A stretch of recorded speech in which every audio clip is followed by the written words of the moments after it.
Good evening. Okay. We'd like to call the special meeting of the Board of Finance on the Metro Center project back into session. So, the first item that we're going to consider is the Board of Finance Subcommittee report on the Fairfield Metro Center. We have the chairman of that subcommittee, Kevin Kiley, here, as well as Mr. Sanafani from the audit firm, if you would come up to the table.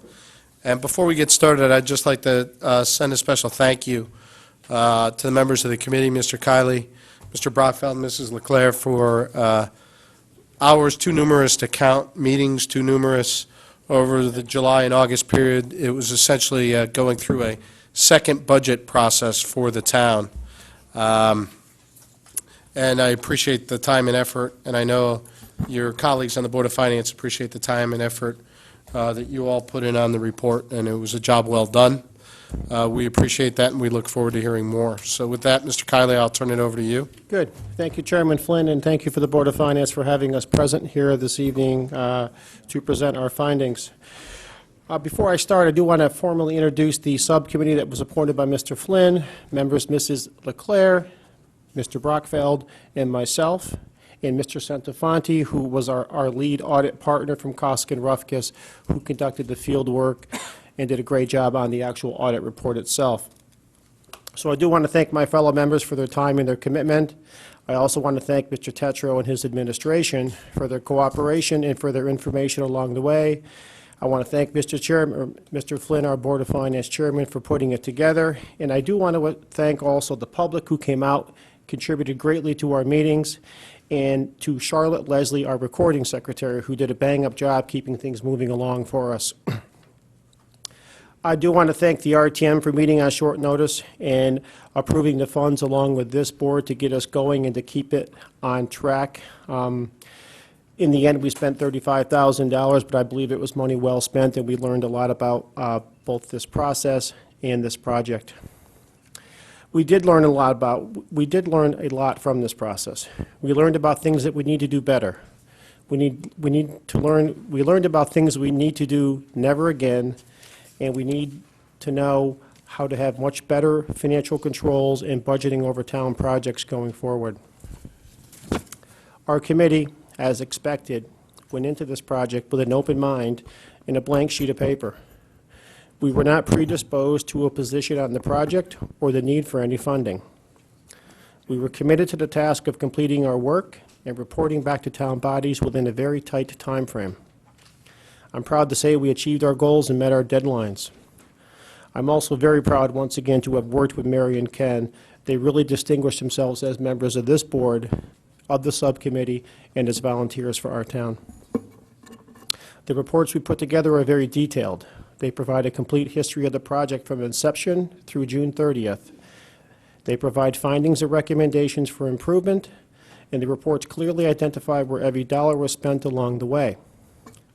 We believe the audit was thorough. We believe it is complete. However, as in any business, any financial audit is dependent upon the accuracy of information provided by management. That said, and Mr. Santafanti may want to comment on this, our committee found no evidence of malfeasance or fraud during our investigation. In short, the report, I believe, is very professional. The report is not personal, it is not partisan, and it is not political. That said, I'll make a few brief comments that are contained in our narrative, some highlights from the report. First, some background. As you folks know, in response to a presentation given by First Selectman Tetreault to the RTM on June 27th, Board of Finance Chairman Mr. Flynn called a special meeting of this board on June 29th. That meeting was called because the First Selectman's report suggested that there could be potential overruns in the Fairfield Metro Center projects in the $2 to $6 million range that had not been previously reported to any town body. At that meeting, we did a number of things. Mr. Flynn created the Metro Station Audit Subcommittee. He appointed Mr. Brockfeld, Mrs. and myself to the committee. We discussed the duties and responsibilities of the committee. We appointed Mr. Santafanti and Koskin Rufkis to conduct a financial audit. We reviewed Mr. Santafanti's personal qualifications to do the audit. They are attached to the audit report.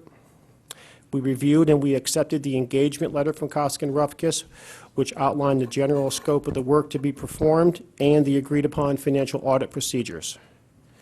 There is an Exhibit B which outlines that. In addition, we approved a resolution for $20,000 from the 2010-2011 contingency fund to fund the engagement. On August 2nd, the Board of Finance met and approved an additional $15,000, bringing our total to $35,000 for the project. That appropriation came from the current year 11-12 contingency. The charge of the committee. The Board of Finance Metro Audit Committee will focus their efforts on tracing all the funds spent from inception through June 30th to make sure that all funds were spent in accordance with the bond resolutions and contracts. And we will review, where possible, and improve the system of reporting and internal controls surrounding the expenditure of those funds.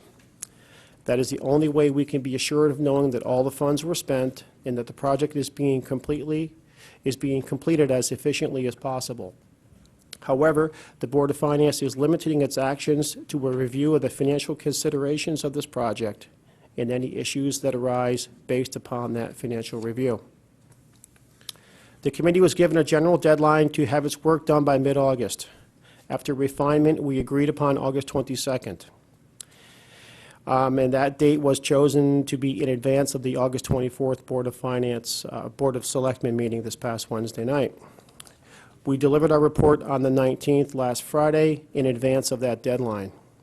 We also committed to 4 special meetings, the Board of Selectmen meeting I just mentioned, tonight's meeting, and 2 RTM meetings next week. Quickly, since July 11th, we met 9 times. Every meeting was properly noticed with the town clerk. They were conducted in public. We had no private executive sessions. Public comment was welcomed at every meeting. A listing of the meetings is also attached as an Exhibit C to the narrative. That takes me to the committee conclusions and recommendations section. Again, the committee does want to thank First Selectman Tetchell and the staff for their availability and cooperation throughout the process. We could not have done this work without them. The committee also solicited and heard public comments at our meetings, and we do appreciate everyone's participation in light of a very short timetable. We appreciate Mr. Santafanti's work, especially on such a compressed schedule.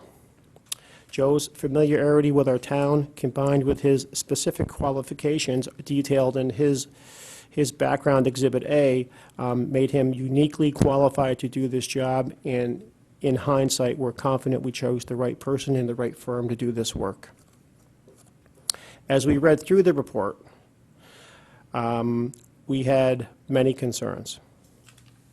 The report details a project that is sorely lacking in financial oversight, budgeting, supervision, projections, and inconclusiveness. We were struck by the former First Selectman's decision to exclude the town's chief fiscal officer from virtually the entirety of the project's planning and implementation.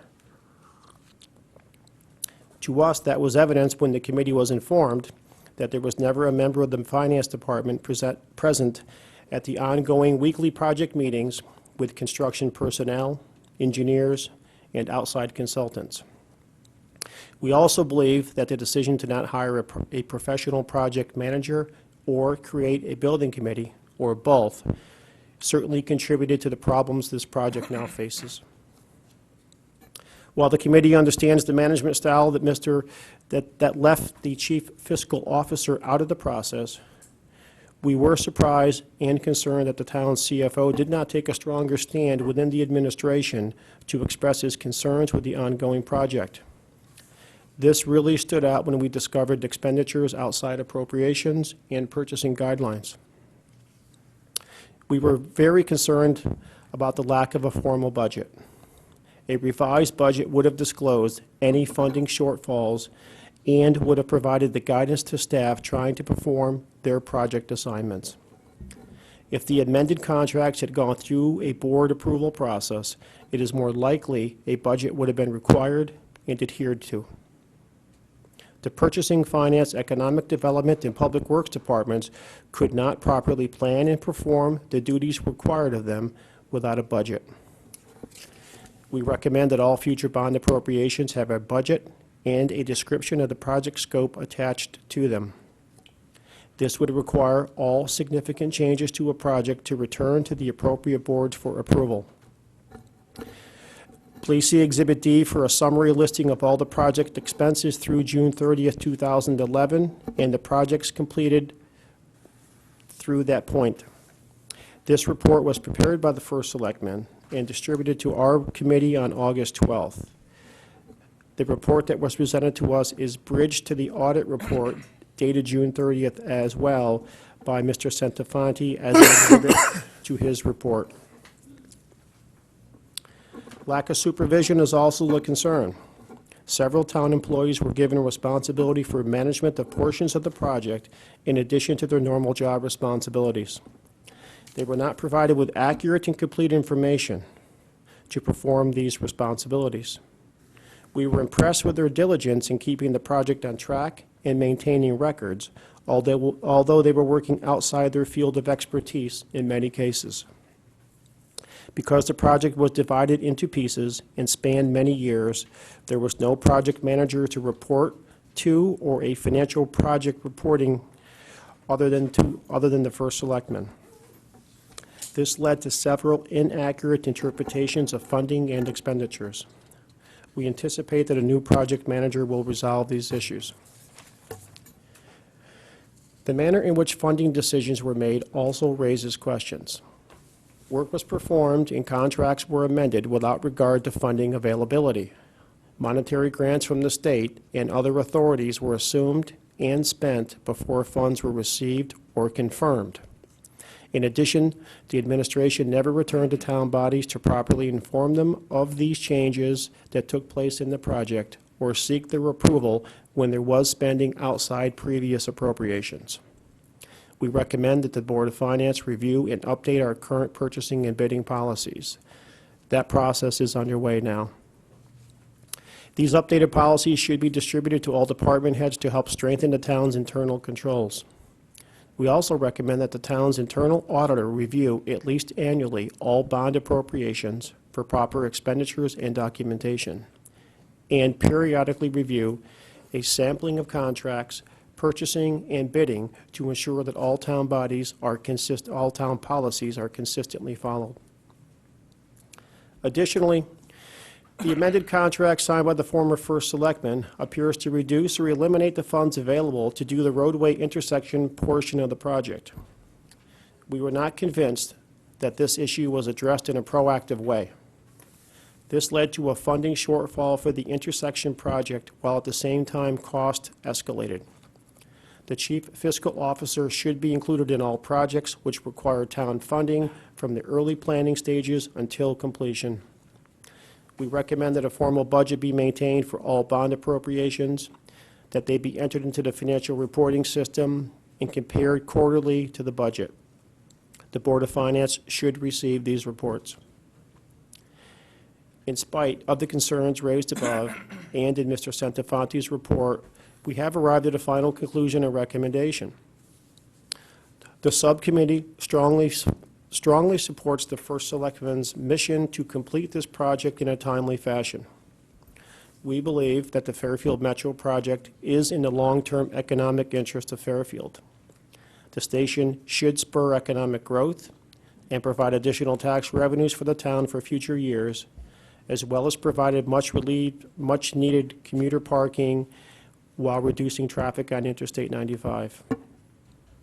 We also hope that the commercial aspects of the project will come to fruition as the economy improves.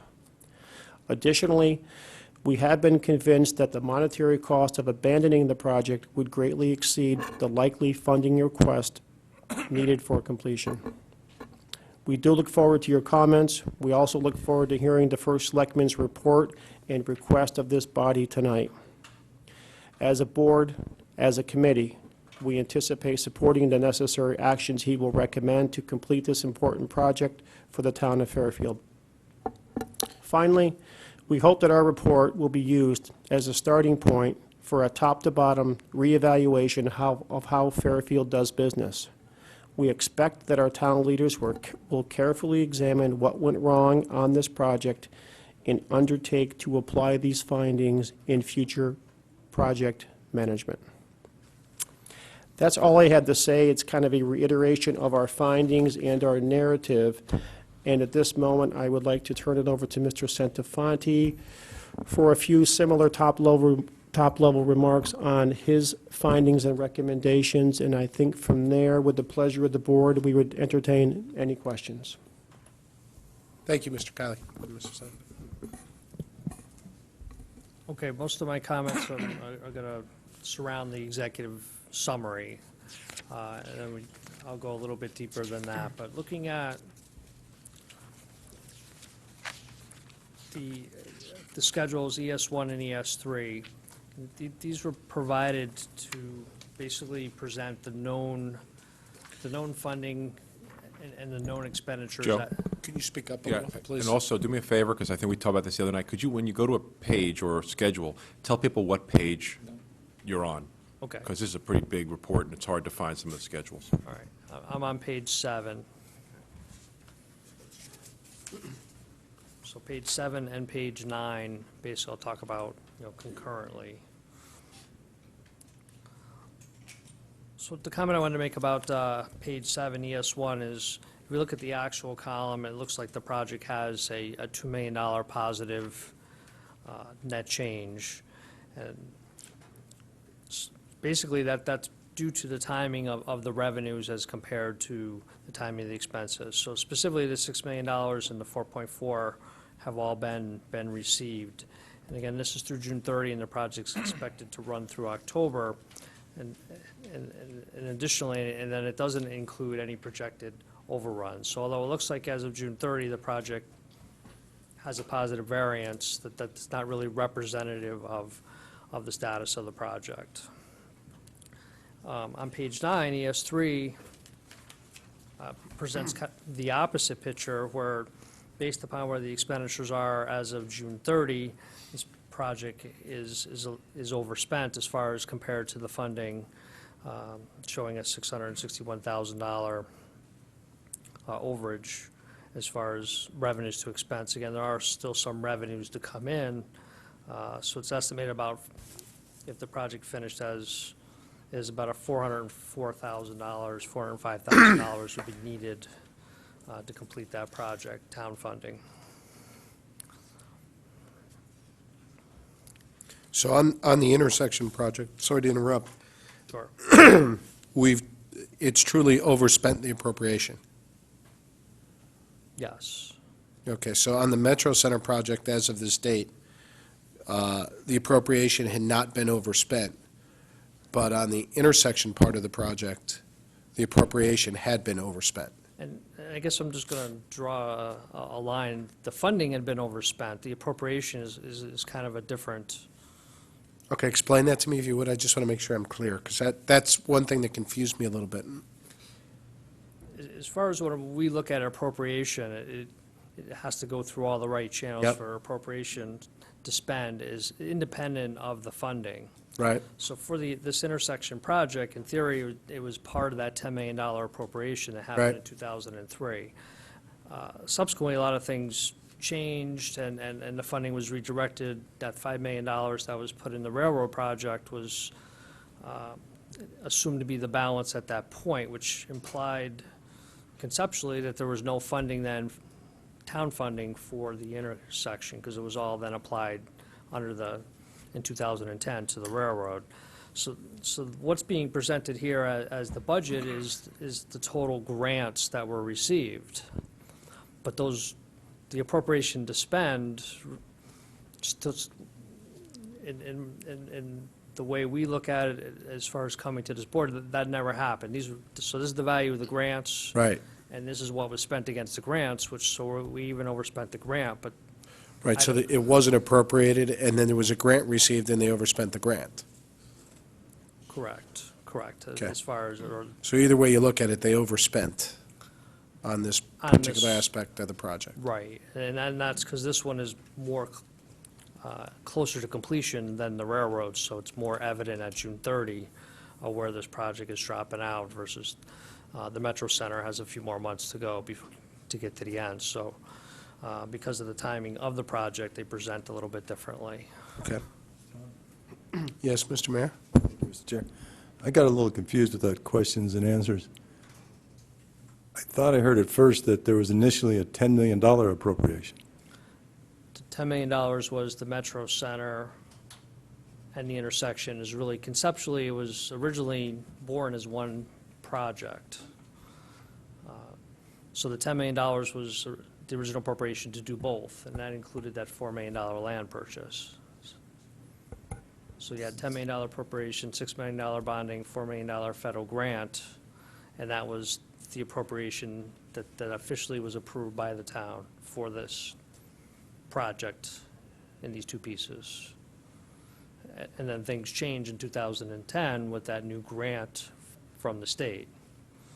But again, that's something that didn't come, So when things changed, there was not a formal approval process of the change, though, correct or incorrect? correct. It didn't come through the town bodies for approval as far as the appropriation side, the appropriation to spend. So theoretically, on the counting records of the books, it should still have the original numbers as the appropriation target. Right, the only appropriation that we could see going back to the minutes, the normal way we would do it to see approval is the $10 million that was appropriated in 2003. Right. So after that, it was just kind of, The spending was, the spending and the appropriation were both ad hoc. well, they were, yeah, the receipt of grants drove Right. the spending from that point. But there was never, so, what was, but since there's no formal appropriation, Correct. No. Designated, government designated appropriation, so the appropriation was ad hoc based upon the grants and other monies received. That's what you're saying. Right. Correct. Thanks. Thank you, Mr. Chair. Sure. Please, Mr. Sanafani, apologies for the interruption, Sure. but it was confusing. It is a little bit, there's a lot of different numbers. So when I say current budget, that's why I use budget versus appropriation, because it's more the grant. So looking at page, and for ES1 and ES2, page 7 and 9, if you look at MC2, which this is a summary, MC2 has a much more detailed presentation. Just like kind of try to just give it an overview, and we can. What page is that? 25. 25, okay, yes, page 25. And then for the intersection, it would be IP2, which looks like it's page 33.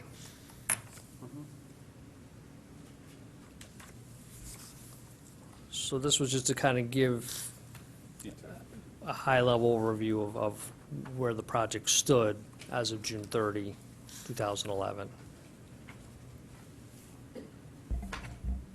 Okay.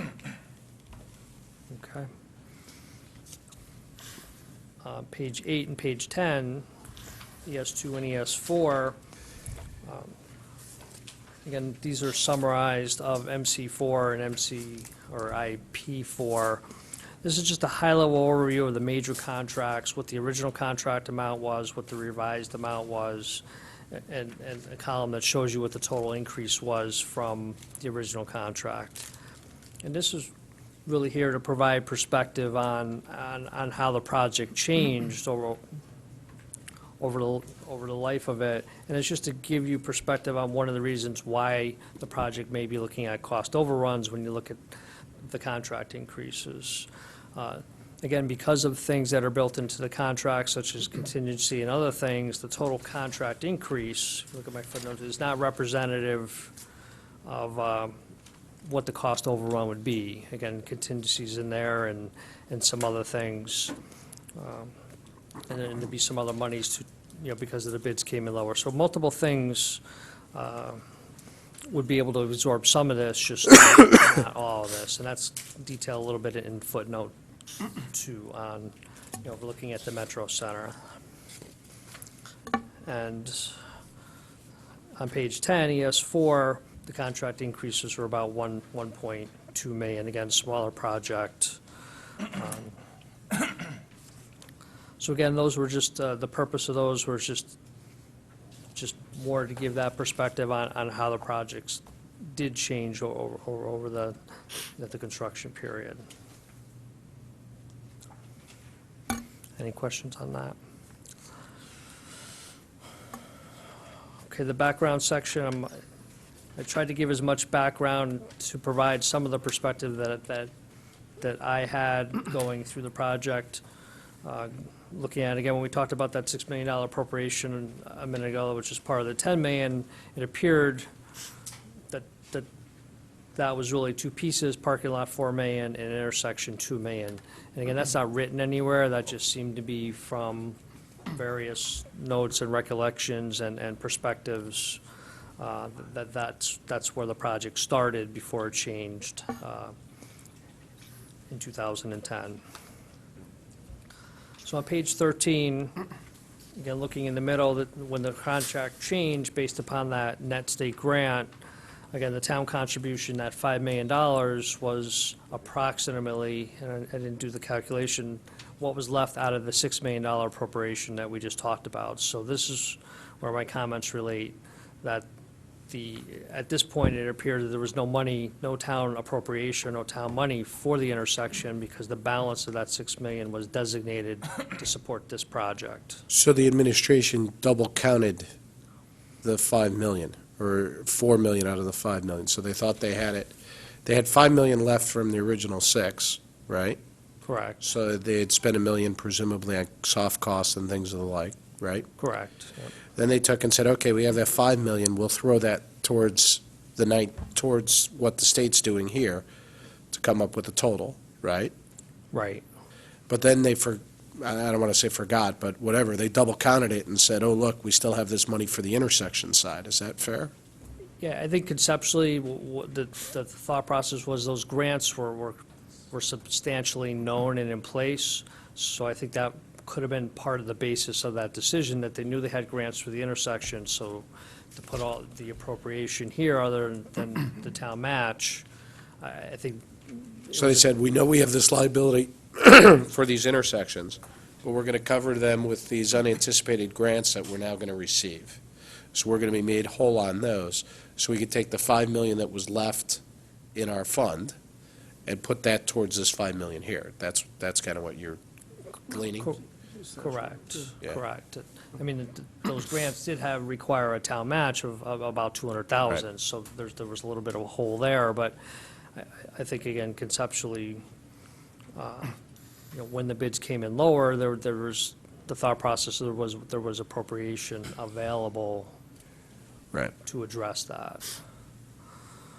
So the first financial mistake made on that was the fact that they thought they had these grants to make up the funds for the intersection side. Right, more funds than they had. Well, I think they just moved all the appropriation, Right, and thought they could cover it with grants. right. Right, And, so the first thing was, we're going to cover this work that still needs to be done with grants.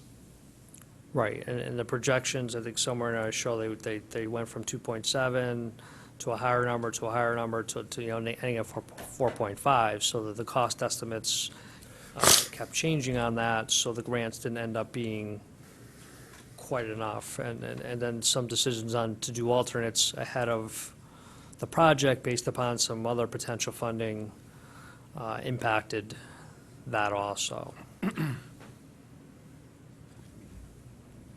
Mr. Flynn, if I could. Yeah. If I could add one thing to that. I think the other thing that should be indicated, and it really, I don't have the exact figures, if you look on page 24, which gives the inflows and outflows of the project over that period of time. At the time the new contract was signed in the spring of 2010, the $5 million that was that was contemplated in that contract for the Metro Center was not available. We had spent more than that at that time. I don't have the exact figure, but it was something in the 4.5 to 4.7 number. So there was a variance that was certainly under $5 million available at the signing of the contract in April of 2010. Okay. Okay. And there's just some other information that, just to be aware of, that the state will hold a $500,000 retainage out of that 1.9 million until the town releases Guerrera from their contract. So you will get it, but it's gonna take a little bit longer. Okay. Then I think as far as some of the general things, looking at the financial activity of the project, that, that's detailed in several schedules. So I have on the page. So starting on page 24, it kind of rolls it out by fiscal year, the activity, how the money was spent. So page 24 for Metro and page 32 for the intersection, and I separate them because even though it's conceptually started as one project, they're in two different accounting funds, and they were managed a little bit differently. So all the activity is there. Again, I did look at all the invoices for both those projects. There were some minor items that were noted that might have been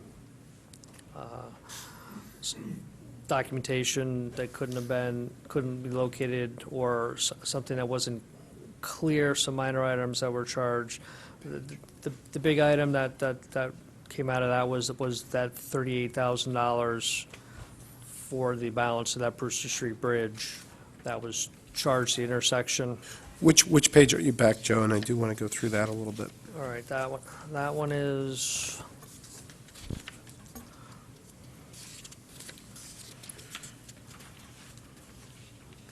so I'm on page. I know it's discussed on 22, right? Yes, that's right, I'm sorry about that.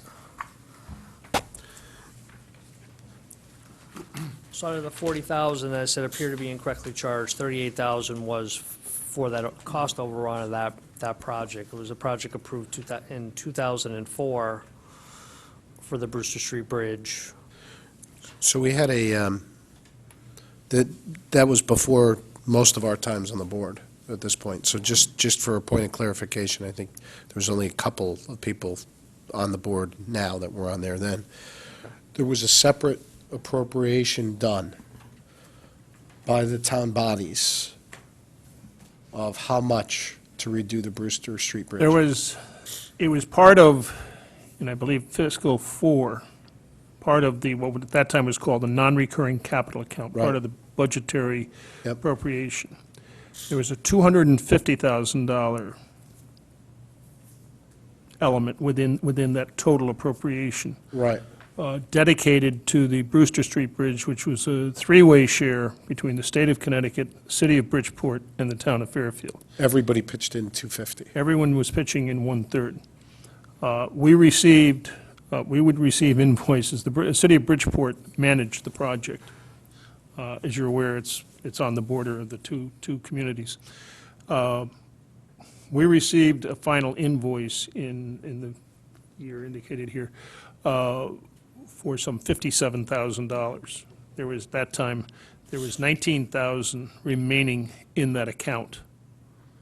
The balance was expended up to the limit of the $250,000 appropriation, and the remaining 38,000 plus was expensed initially against the railroad station, against the Metro Center project, and then eventually put in here into the intersection. So this was clearly a separate project, separately appropriated, separately tracked, then it went over budget. And instead of coming back through the town bodies to get approval to expend the funds relative to that over-budget situation,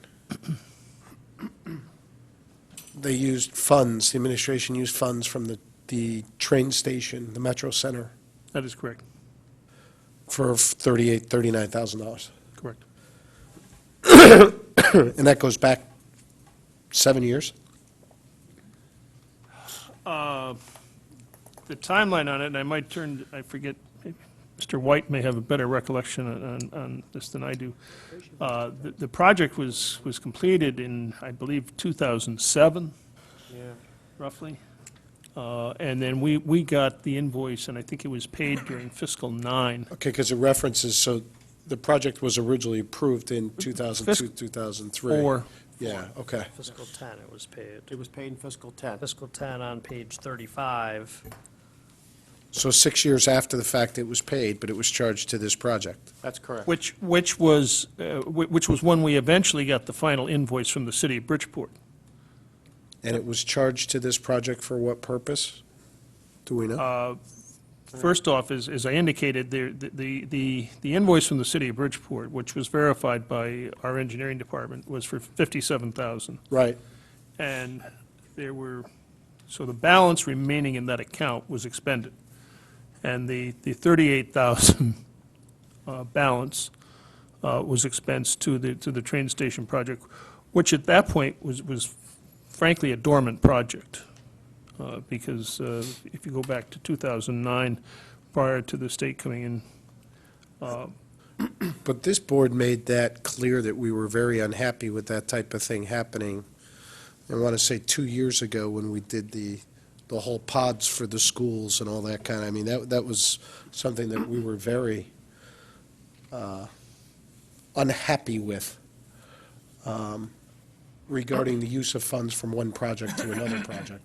Was bond counsel or any legal counsel consulted to say that that was okay? not to my recollection.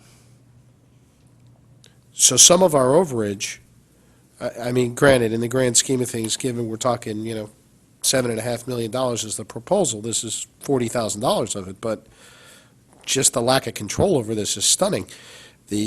Some of our overage is actually related to a separate project. And part of the rationale, and I would only say the rationale, was that It's close.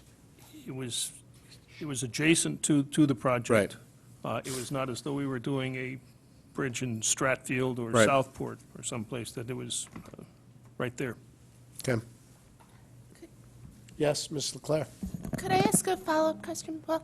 Was the city of Bridgeport and the state, did they also pay an extra $38,000 for that project? They would, yes, Okay, because so their everyone paid the same amount? total invoices would have been, close to $290,000, so the bridge would have cost in the neighborhood of $870,000 if you do the quick arithmetic. Yeah, they were, and that was verified with the invoices and the payments that were fronted by the city of Bridgeport.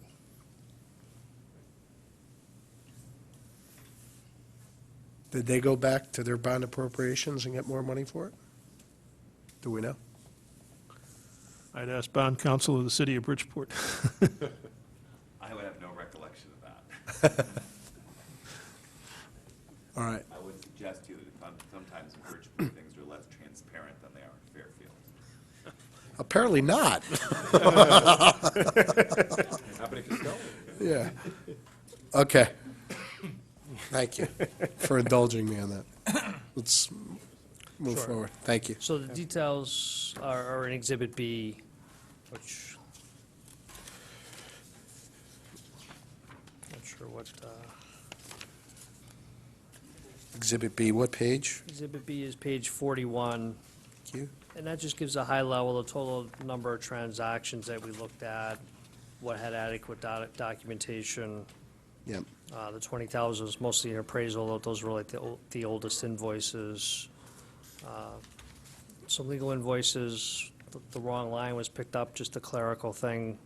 So 5,000 was over, but 3,000 under, so the net of the 1,700, and then the 38,000.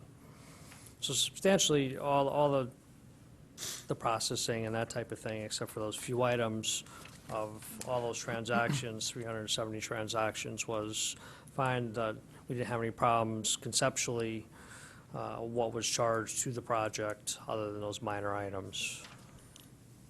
And this one item on the intersection. This one, Okay. the bigger item, correct.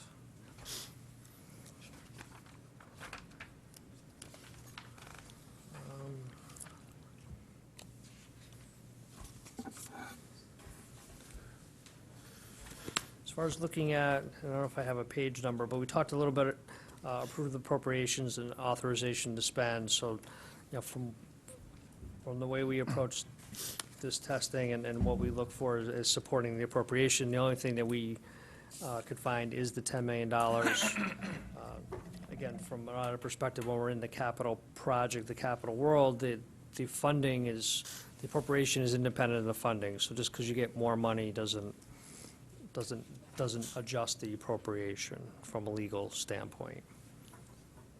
And there's several recommendations that relate to that. The project financial management is an area that we did note that didn't really function properly. What page are you on, if you could tell us again? This is kind of just an overview of some of the recommendations, so I Yeah, don't there specifically. was a write-up on it, though, that I saw. Right, so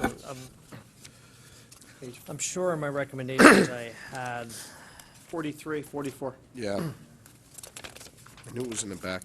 43, Okay. 44.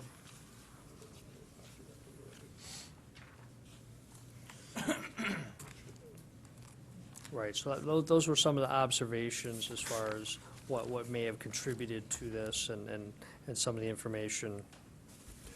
I talked about this grant thing, and I'll just mention it, but the calculation of the grant, assuming when the bid came in lower, just to explain this, because there has been a few questions, it was assumed that the $4 million was all available to the town, but the way the state was reimbursing, it was at 80% of the costs. So in theory, if the project came in lower, then the state would contribute less. At least that's my reading of the contract that you have with the state. So again, at this point, this is a moot point because you're going to spend plenty of money to get the full reimbursement. But it just helps understand from a perspective standpoint on some of the decisions were being made because the reliance on, we had that $4 million that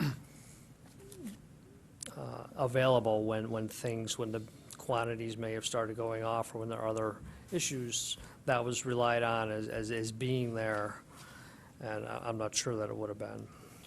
So the town assumed, the administration assumed that the state was going to give us $4 million based on this contract, regardless of our costs. We were going to get the $4 million.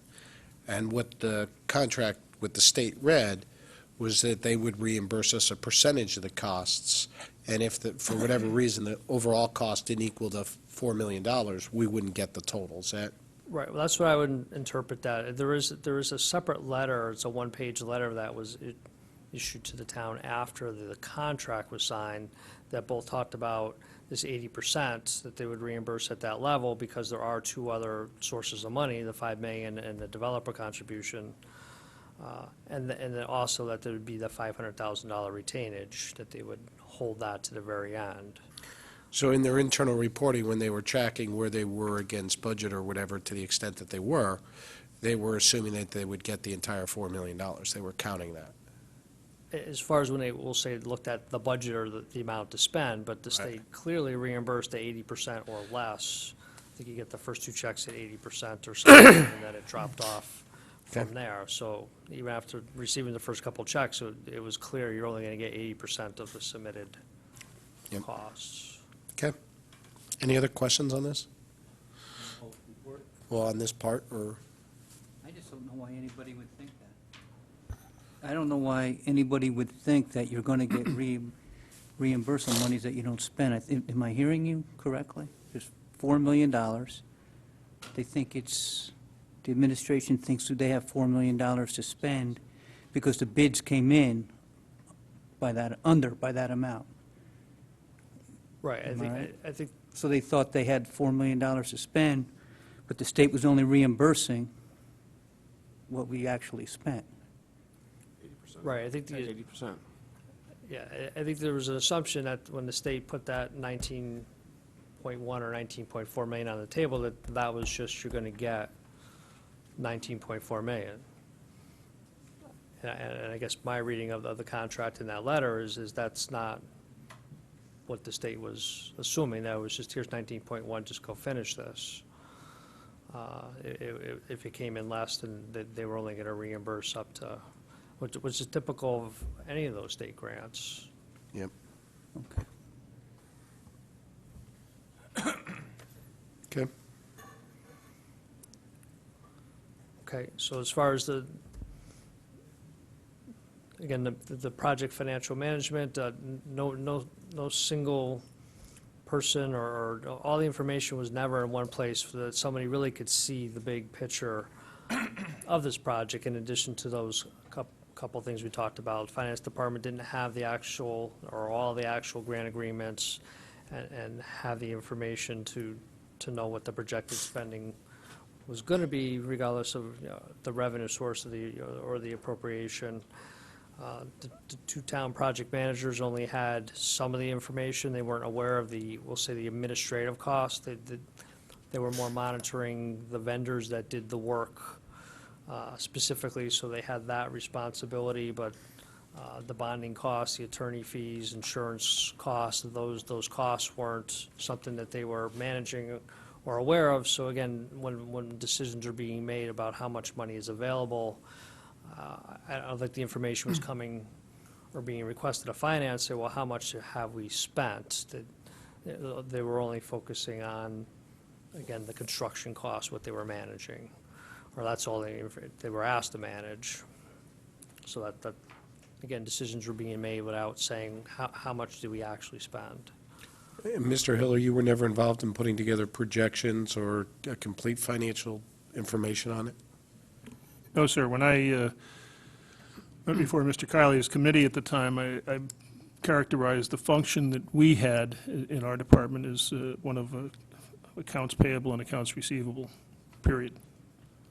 And it was limited to that. Mr. Stone? Do you know why you were excluded? I mean, is it, Not specifically. I think a concern that I had and had expressed to Mr. Centofanti in the spring of 2010, at the time that the state had awarded the 19, well, the state had awarded, we were aware of the 19 million in, I believe, January of 2010. There was negotiations, obviously, between the first selectman, town attorney, and BlackRock Realty and all at that time to finalize that, which was finalized in April of 2010. I had gone to Mr. Centofanti personally and explained to him and discussed with him the concerns that I had about the appropriation and the authority to spend at that time, because it was clear that there was going to be a significant amount of money, 19.1 million from the state, 4.4 million from the developer, and eventually the forfeiture, let's say, of his conservation bond coming forward. I expressed my concern to Mr. Centofanti and prompted a meeting at that time with that Mr. Centofanti attended, along with the town attorney, the first selectman, Mr. Cleary from Pullman Comley, myself, and Mrs. Bossy, the controller. And this happened in May. And I was concerned, and to this day remain concerned on that point. And I think Mr. Centofanti talks about it, or shall I say alludes to it, on page 44, I guess, of the, I don't know specifically where it is, but I know Mr. Centofanti and I have had numerous conversations on this point over the last 15 months.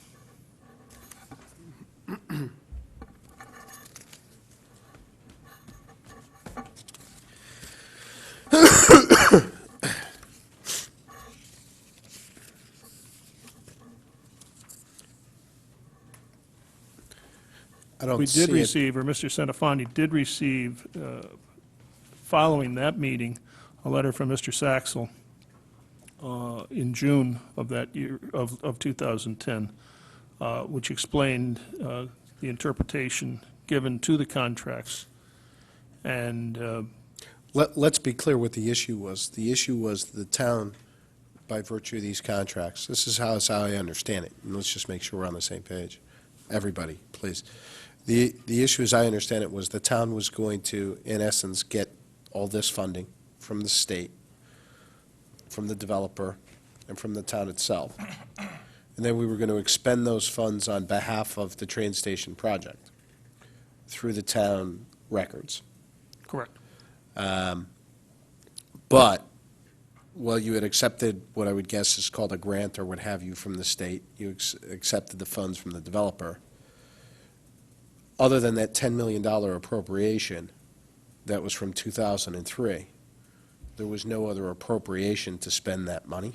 Is that, am I interpreting? That is it right? correct. And on the financial statements of the town, both dated June 30th of 10, June 30th of 11, will show an appropriation of $10 million. There's certain funds spent. When our audit is completed later this fall, that number, the 10 million, is not going to change. And there's going to be a significant gap, which is identified here, in essence, as to what was really spent. I think the number is some $28 million that was spent by June 30th on that account, or in that account.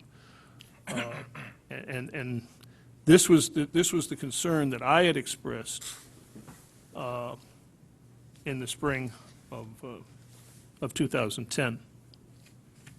Okay, and so that concern was raised, there was a meeting, the parties of the administration and their advisors, their counsel, talked about it, and subsequently a letter was issued in June that said actually that in the town attorney's opinion, that wasn't a problem.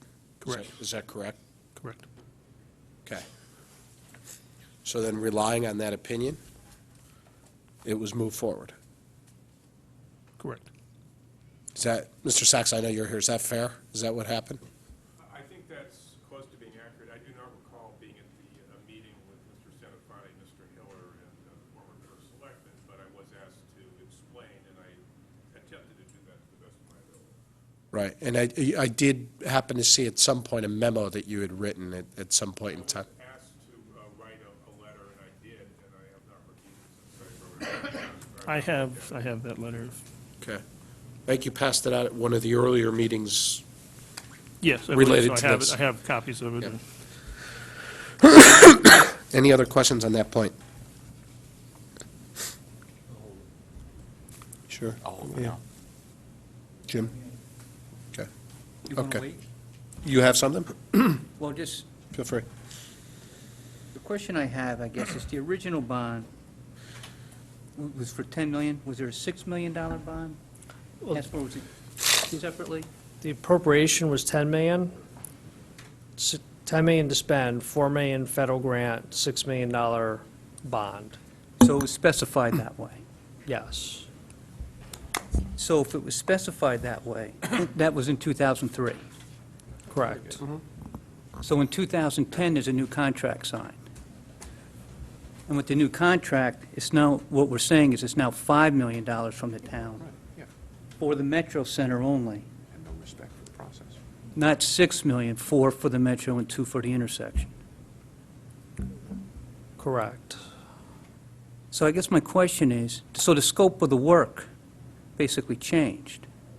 Because we don't have the scope of the bond basically changed, I guess I should say. So why wouldn't there have to be another bonding resolution for that point?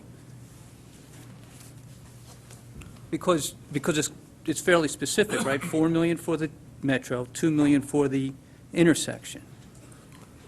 Now we're saying, no, 5 million for the Metro and nothing for the intersection. So I'm just asking for a procedure, should another bond been brought before the selectmen, the Board of Selectmen, and the Board of Finance, and the RTM? Well, just to clarify, the 4 and 2 million is just conversational, that wasn't official in the resolution. The resolution talked about the railroad station or the parking lot and improvements and the intersection improvements as one project. So the 4 and 2 is just, by talking with town staff, that was conceptually how that 6 million was come up with. But that's not in the resolution. So that was a more of a conceptual point. The reason the 5 million number was used is that was the estimate of what was left. You'd already, again, spent $1 million out of that 6 million on some of the soft costs and engineering, design, whatever, that type of thing. So the 5 million was just the estimate of the balance left. So that's how that became 5, because you'd already spent roughly $1 million or so. But it was put into that contract for the Metro Center. And again, I think that was done because those grants were in place, so that was the logic. There was coverage to get there were grants to get the intersection piece done. So the 5 million could all be designated towards the Metro Center. And again, that's just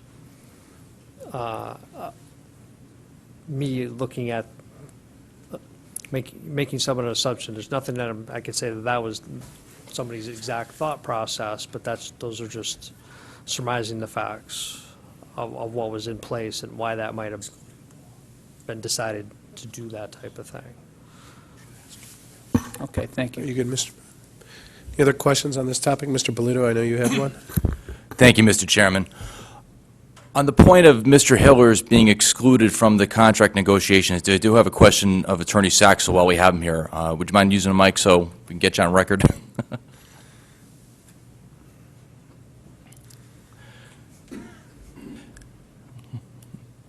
Thank you. When Mr. Flato was before this board a couple of meetings ago, and he was talking about the fact that Mr. Hiller was not aware of these negotiations with respect to the modified agreement from last year, Mr. Flato said that the state of Connecticut mandated that, and what they used as a legal justification was attorney-client privilege. Now, at the time, I had mentioned to Mr. Flato that I didn't think that that necessarily was the case, that the town attorney represents the town, not specifically the first selectman, and that attorney-client privilege should, include Mr. Hiller as well. What was your interpretation of how the state of Connecticut justified keeping Mr. Hiller out of the loop?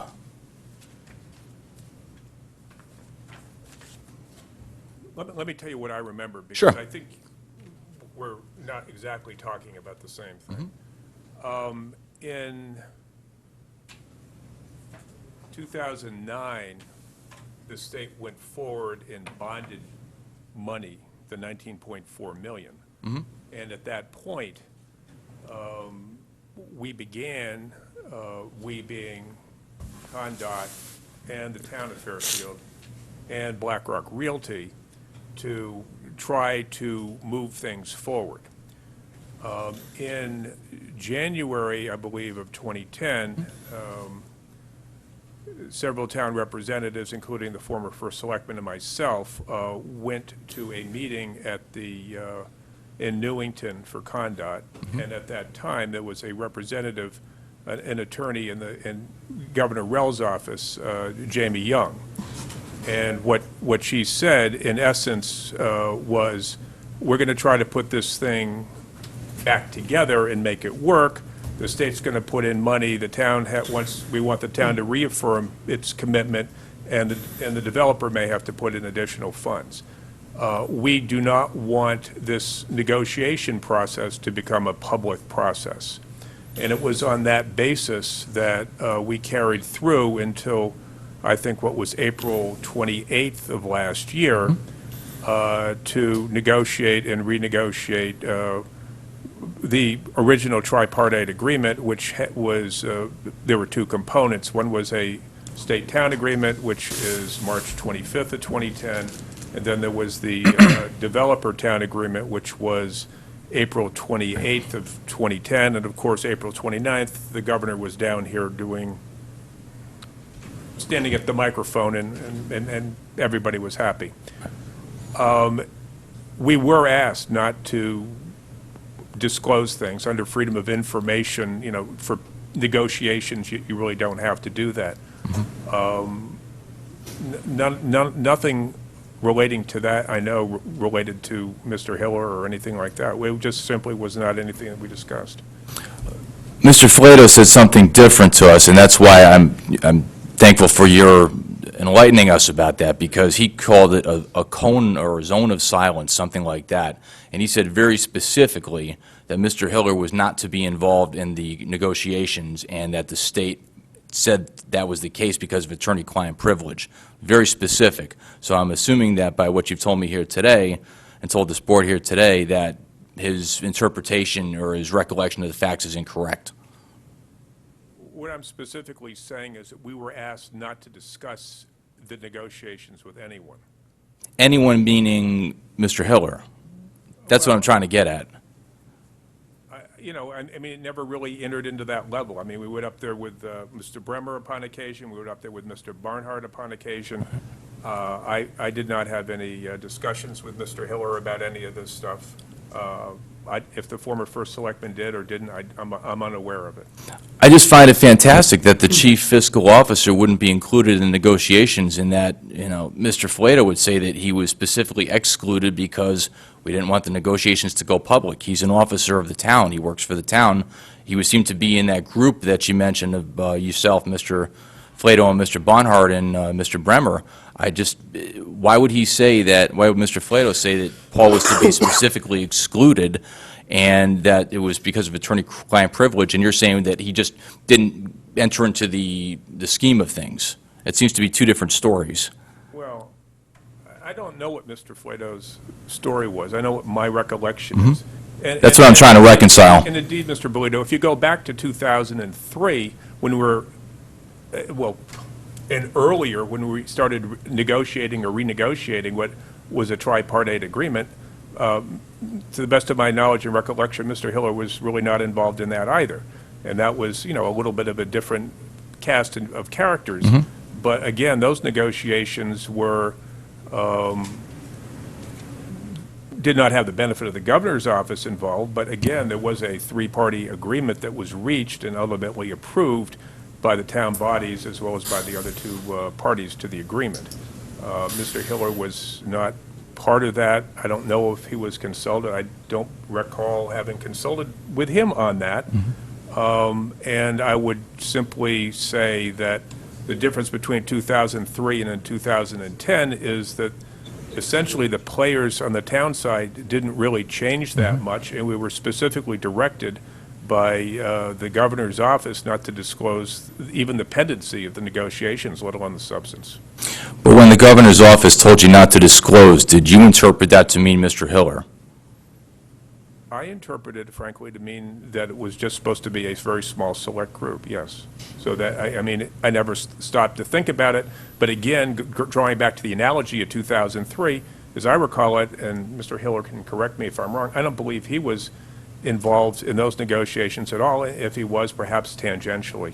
So it was essentially 7 years later, but more or less the same people involved. The first selectman, myself, the chief of staff, and various other people. I mean, it did change, but so there was not a real striking difference between what happened in 2007 and what happened in 2010, other than the fact we had the governor's office involved, specifically saying, don't talk to anybody about this. We don't want the press to know about this. We don't want to get this in the papers. This is very delicate. If anything happens, it could, I guess I hate to say derail, but that's where I was going, the entire thing. So that's really the way we treated it, out of respect for Jamie Young of the governor's office, who was actually effective in helping getting the three parties together to the point where we had agreements that were signed in 2010 and a station that's moving forward now. The fact that things were done the same in 07 and 10 doesn't exactly make me feel better, but putting that aside for the moment, in your opinion, being a principal in conducting these negotiations, and given the fact that this is a project that obviously was in financial trouble and needed some assistance from the state to continue it, do you feel that Mr. Hiller should have been included in the group, aside from what the state was trying to say? being that he's the chief fiscal officer of the town and this had serious financial ramifications, it wasn't just strictly a legal arrangement. What's your opinion about that? My opinion, Mr. Bolito, is I don't arrange the table. I don't know what the shape of the table is. I don't pick the people that sit at the table. I never did. That was not my job. My job was to Understood. negotiate contracts. That's what I did. All right, thank you. Thank you. Okay. Any other questions, comments, concerns on these issues right now? Okay. Senator Fani, please continue. All right, with page 20, number 10, with respect to reporting, there didn't seem to be any single point of monitoring or overview of the project. Multiple, again, employees, town departments, all with some financial information and other information about the project, but there wasn't any process or procedure in place to get everyone on the same page and communicate all the information at the same time, so that potentially some of these problems might have, or issues could have been resolved in a timely manner.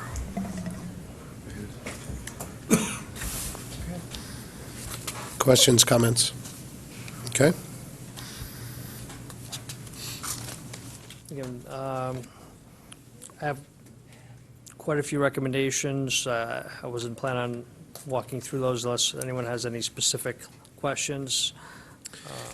If you had the opportunity to review those recommendations, or if you and Mr. Kiley had the opportunity, and the rest of the committee, to the extent they want to be involved, had the opportunity to review those recommendations with Mr. Tetra and Mr. Hiller yet? No, we have not at this point in time, but Mr. Tetro did extend his desire to do that on Wednesday night when we met before him, so I think that we should be doing that sooner than later. Yeah, I think that'd be great, because I think making sure that a lot of these recommendations are implemented immediately, if they haven't already been, would be, from my perspective, would be personally very comforting. And at least that, and those that aren't implemented, at least a response back as to, what the issue might be with why they could be prohibitive to implement them. I Right. think that'd be great. Much like, Joe, a management letter. Someone would, where you would issue your comments, and then the administration would either say yes and do it, or reply as to why it's not a reasonable request, I think. I think that's a great idea, so we can follow up on that as a committee through you, Mr. Chairman, to Sure. Mr. Tetro, and figure out the best process for making that happen. Yeah. More work. For an extra beer, I... Yeah, exactly. You had nothing to do the next few months, right? All right. It won't happen this weekend, I can assure you. I was thinking Sunday.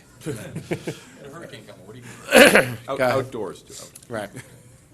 Go ahead, Mr. Sonafani. All right, I'll just mention MC3 and IP3 are the listing of all the vendors and how they were paid by year. I'm not going to walk through it, but just for perspective, if you, again, wanted to see which were the major vendors in the project.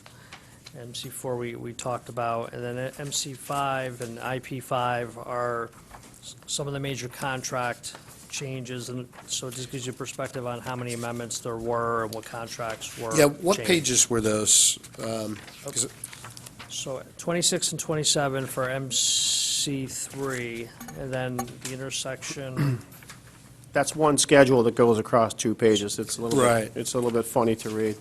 and then 34 and 35. Where's the one that actually shows the change orders? I was struck by the value of the change orders that had come through. That would be, That's 30. Page 30. page 30 is, right, for the ones that did have changes, those were the changes, and sometimes there were multiple changes, so that this schedule just gave, again, a perspective, where the ES, the executive summary ones kind of showed you the total change, this shows you how it progressed. Were they, were these amendments and change orders and pending change orders, are those expansions of scope? Are they things, what was the nature of the change orders and amendments here? I don't know if I have the specifics. Some will say in general, some of the change orders for Guerrera, you know, would relate to some of the quantity problems. STV, I guess I'm not sure of the specifics on that. I think town staff would be better positioned. And on the intersection, I know a lot of the changes were more related to the fact that the project was supposed to be 9 months and went a lot farther than that. I'm not as clear on what the specific changes were for. Who would sign and approve the change orders?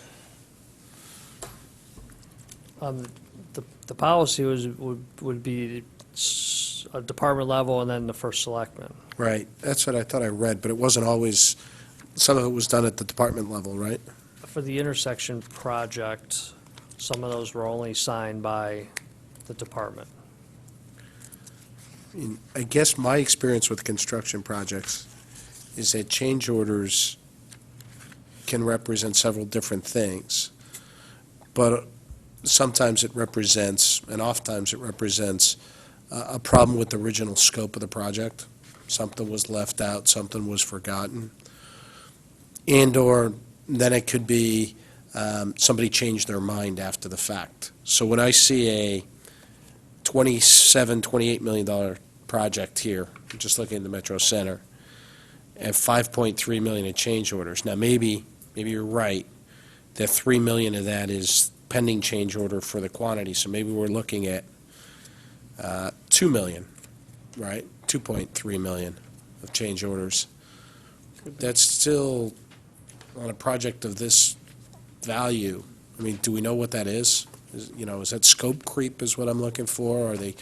Did we try to do more than we should have tried to do, or is it just other stuff? Mr. Tetro, do you know, based on your review so far? I would defer to Mr. Barnhart. Okay. Sure, come on up, please. Thank you, Mark. Wherever you're more comfortable. Okay.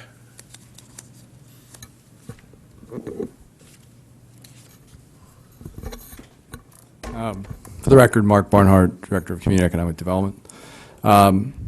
Yes, with respect to most of the change orders with regard to Guerrera's construction contract, most of those pertain to changes in quantities. For example, $2 million of the pending change orders are for the much-discussed treatment of contaminated groundwater, which is a non-participating cost item. It was originally bid as an estimate for $75,000. It's projected to cost us about $2 million. And so that had to be executed in order for us to process payment as a change order to the contract. And much of the other items that are referenced there, I have a detailed accounting of each one, but most of those pertain to increase to existing contract items. The quantities had to be adjusted to reflect that. There are some that do concern the other issue you brought up, which is during the course of a construction project of this magnitude, you're likely to find instances where something was omitted from the contract that's necessary to facilitate the construction of that contract. And for example, there was an area underneath where you're putting a foundation in for a retaining wall where there was no protection around the footing. And so the direction from the design team and the resident engineer was to place 2-inch stone around the footing or foundation of that retaining wall. That was not an item, so an item had to be created, and there was a cost associated with that. So are we reviewing the project with that kind of detail in mind to see where we missed the boat on things or where things were dropped early on that escalated the costs on that? Absolutely.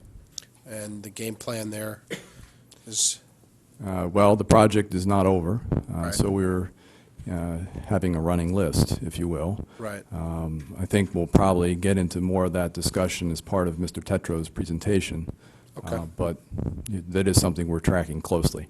Okay, thank you. And Mr. Senafani, you're comfortable that the change orders were appropriately executed and tracked, or it seemed to be ambiguous in the report? Sometimes they were, sometimes they weren't, right?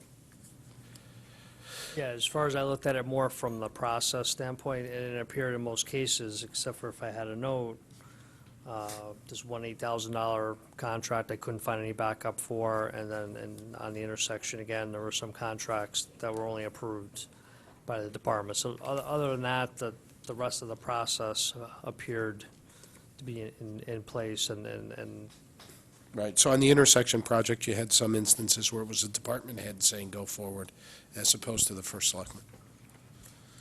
Okay. correct.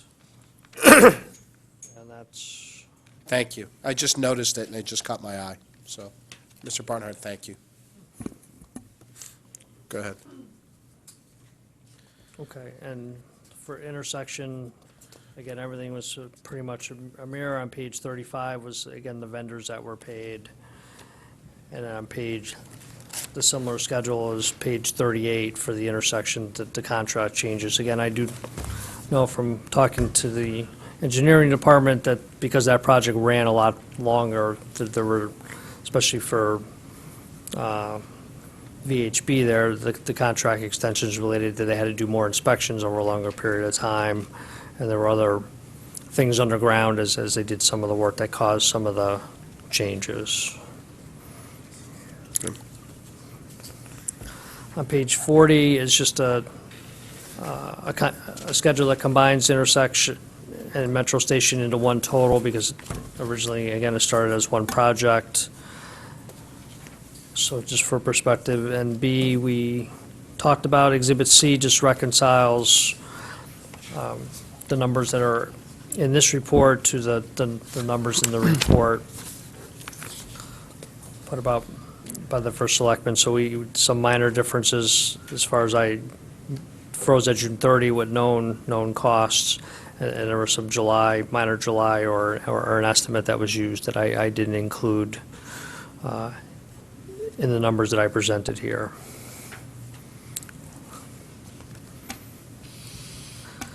But on page 42, as of June 30th, you tie out to within $3 of the first selectman. Correct. Yeah. Okay.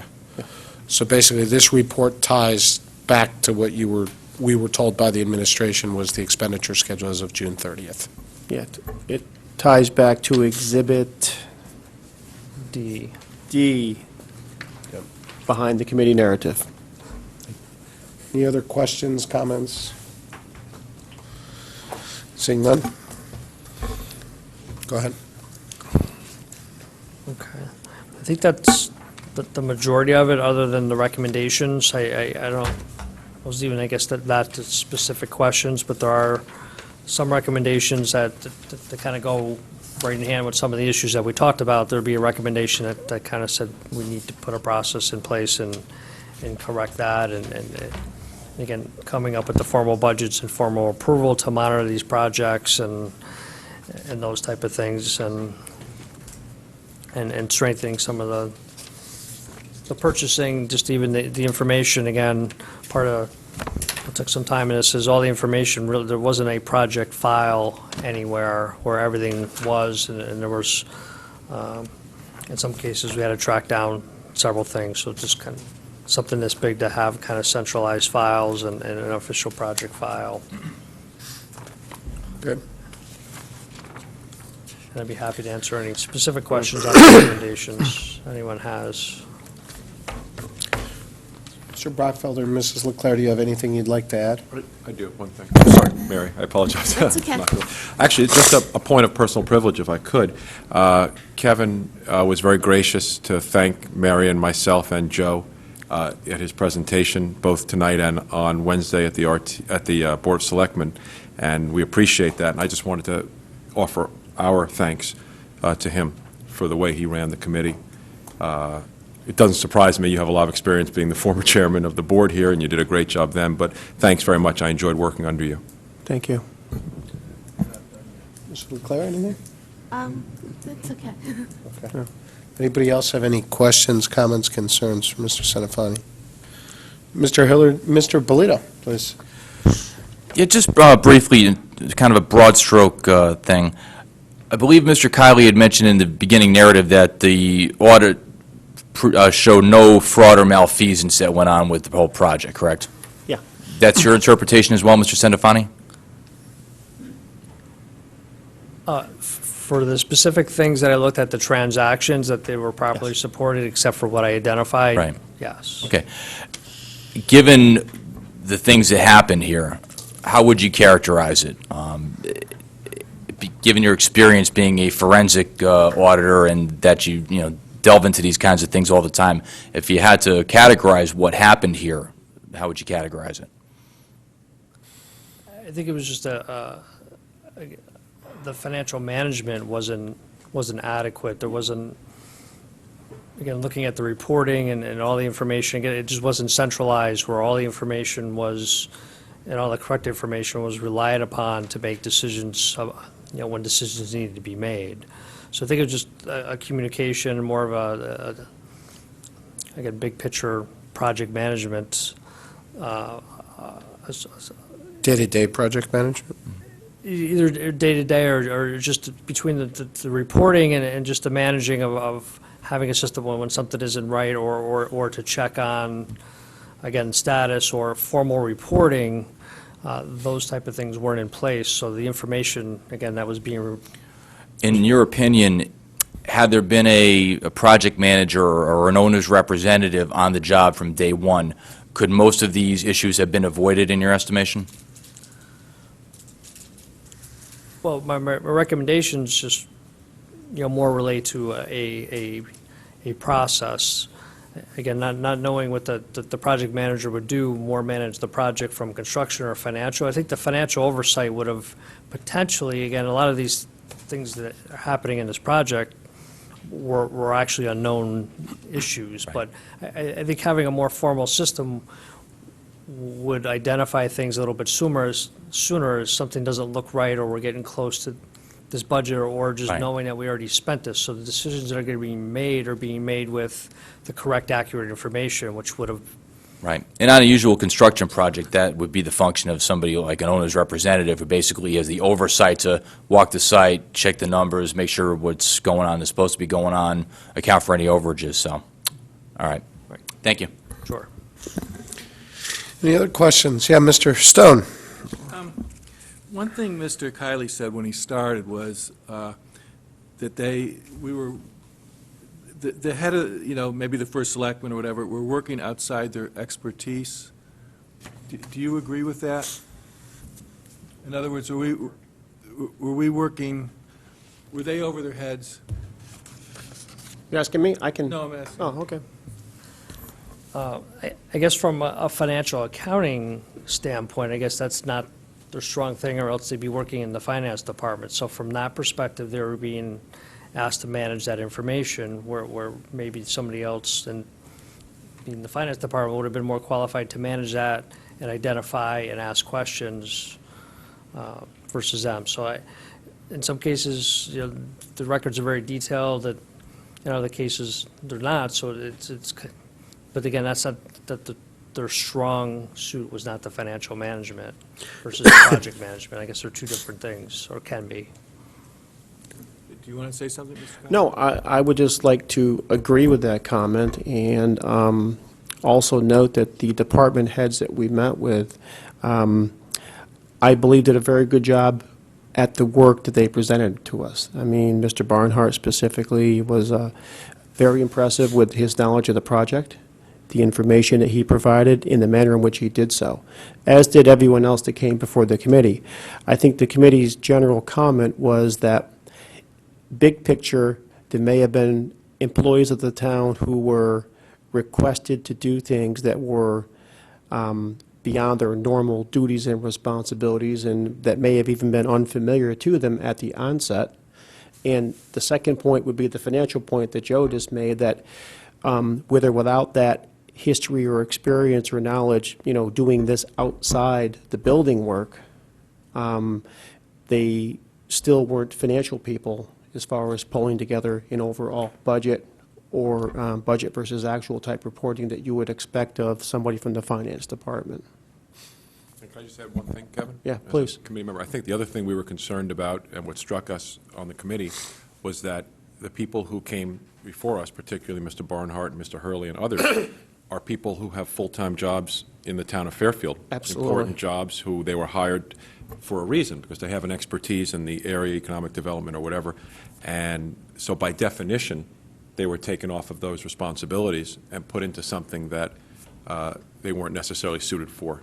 So there's a double problem. One, they were being asked to do something they weren't prepared to do necessarily, even if in some cases they did excellent work.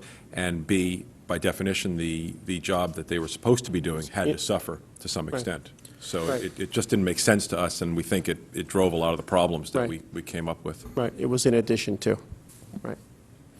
Mr. Mayor. Thank you, Mr. Chair. One thing I haven't understood, and if you've said it and I missed it, I apologize. There's been a lot of attention paid to whether or not Mr. Hiller why he should have been excluded or not excluded from the negotiations. But there's two parts to this process. One is negotiate the contracts, and the second part is to execute the contracts, administer the contracts, account for the contracts, manage the contracts. Was there any directive or exclusion, intentional or purposeful exclusion of the finance department from administration? I mean, you talk about if a finance person had been doing X and Y and Z, then it would have been better. Why wasn't the finance department doing X, Y, and Z? Well, I'll first defer that to Mr. Hiller. He can give you a direct response on what his roles and responsibilities were throughout this post-negotiation No, I'm talking process. about as the CFO, if you want to be specific, yeah. Right, sure. I think there's 2 points. First, as I said a few moments ago, and as I did when I appeared before Mr. Kiley's committee a month ago, said our function became one of accounts payable and accounts receivable. One of the problems that I think that we struggled with is the lack of any budget as far as this was concerned, and I think that's, we, for example, have several other building committees, primarily school building committees or Benfield, projects like that. This was a bigger project than any of those, collectively or otherwise. And it was a unique project because we had, frankly, very little experience. Anyone had any experience, Mr. Barnhart, Mr. Hurley, myself, or anything like that, with that. And yet we didn't have specific budgetary documents or anything like that that we were going from. And it was, in a sense, they were being, I can't even say they're being created on the fly, because in some cases, they're still not there. I mean, I think we're closer to it, as we're, figures been used as we're very close to the conclusion of the intersection project and stuff like that. But the lack of budgets was something that, gave us the inability to monitor anything or to benchmark against any particular document. And in response to your question, and in response to Mr. Hiller's comments, it's the information that we gleaned from meeting with Mr. Hiller that would have led me as a committee member, and I believe the committee in general, to believe or conclude that there was not what you would call ongoing financial management of the project.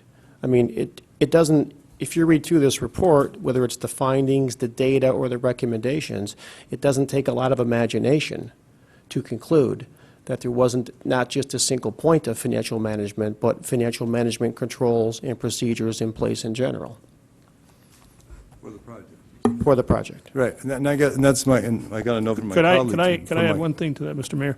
I think one of the things that happened, but as this came out in one of the several meetings that at Mr. Tetro's direction, really, we started to have weekly meetings, and I think he points that out in perhaps the presentation, which you're going to see later, as to what has happened. We've had weekly meetings ongoing for the last 2 months, which have included Mrs. Bossi, myself, Mr. Barnhart, Mr. Hurley, people of that, and Mr. Bremer, and obviously the first selectman. That's something, though, we got into this in in the late innings of this ballgame. Yeah. I'll ask my question a little differently, I guess. And I haven't, some critic from my colleagues here says, why didn't he speak up? I'll ask that a little differently. In other words, and maybe I'm just not understanding. You're saying that with more financial management, that the reporting, et cetera, could have been better. So, taking that, we've said that the CFO and the finance department was excluded from the negotiations. We haven't said the CFO was excluded from administration, at least not purposely, intentionally, or by dictate. So we had a town employee managing the product, Mr. Barnhart. We had the CEO, Flato, saying, just get this done. And then you have the normal course of business where you would, at least I would anticipate, the CFO would go and say, may I see the contract? Was he excluded from seeing the contract? Did somebody say, don't show him the contract? Did someone say, don't show him X, don't show him Y? Was there exclusion there? Intentional exclusion? Or was there just non-execution? I'll take it.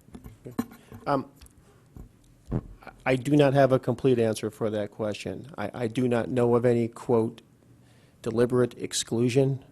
However, the results that we reviewed indicate that there was not inclusion.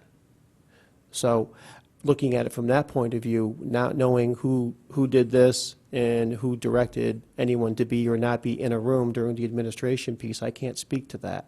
But I do know it's evident from the results that those controls were not in place or adhered to. Mr. Hiller, do you have any follow-up to that? You asked a very specific question. I think, in retrospect, there are perhaps things that I should have done, that I should have directed or been more assertive, let's say. I never saw, certain of the contracts, we never saw certain of the documents.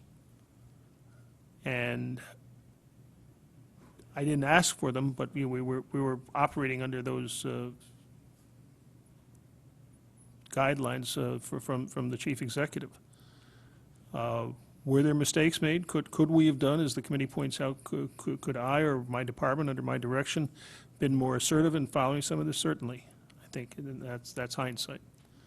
But I think that the overriding assumption was from, and I'm going back and not that long ago in time, back into the winter months, that there were, as a result of the bidding on this project, the presumption was that there were extra monies available.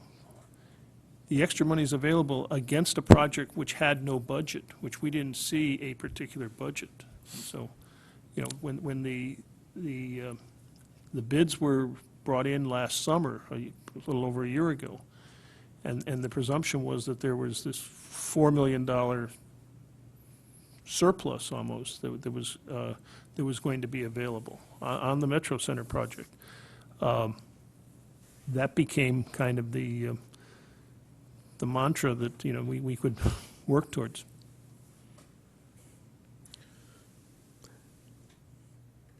Any other questions, comments? I want to bring this up because I want to, it's been troubling me. I think the report was good, and it was some of the lack of day-to-day fiscal control over the project and centralized control of the project is quite scary. So I'd ask this of Mr. Hiller, Mr. Barnhart, Mr. Senafani, and actually Mr. Tetra, who's taken over on this. When Mr. Flato would get up either in front of our board periodically or much more regularly in front of the RTM and say we were on time and under budget, what was he looking at that would tell him that? What document? Because basically what your report says is, hey, this wasn't being tracked centrally. And a lot of the overruns was the left hand didn't know what the right hand was doing, right? And no one was asking the question. But yet, whenever any of the town bodies or the public at large asked the first selectman, he would pronounce that we were on time and under budget. What was he looking at to tell him that? Do you gentlemen know? I mean, has that been discovered? Have you talked with him about it? What? You know? I've never had that discussion with Mr. Flato. As I say, I don't think there was any document that I was familiar with that basically benchmarked that. I can remember conversations that I had with Mr. Barnhart back, I would say, in March, where he indicated to me that there were some significant cost overruns on the dewatering. Right. But without specifics as to, you know, we didn't, or at least I didn't know what was originally intended for dewatering and where we were, other than we were going way over on that. It was probably, I can remember just I wouldn't even call it a casual meeting that took place actually in Mrs. Bossi's office in mid-May, after Mr. Flato had left, which included Mrs. Stenick, who at the time was the first selectman, myself, Mr. Bremer, Mr. Barnhart, and Mrs. Bossi, when it was very apparent at that time that the cost overruns were becoming very significant as a result of the two major factors, of the cost for dewatering and the significant amounts of contaminated soil that were going to require removal. Mr. Barnhart, you want to, and I'm not trying to put anybody on the spot, I'm just trying to get my handle on this thing.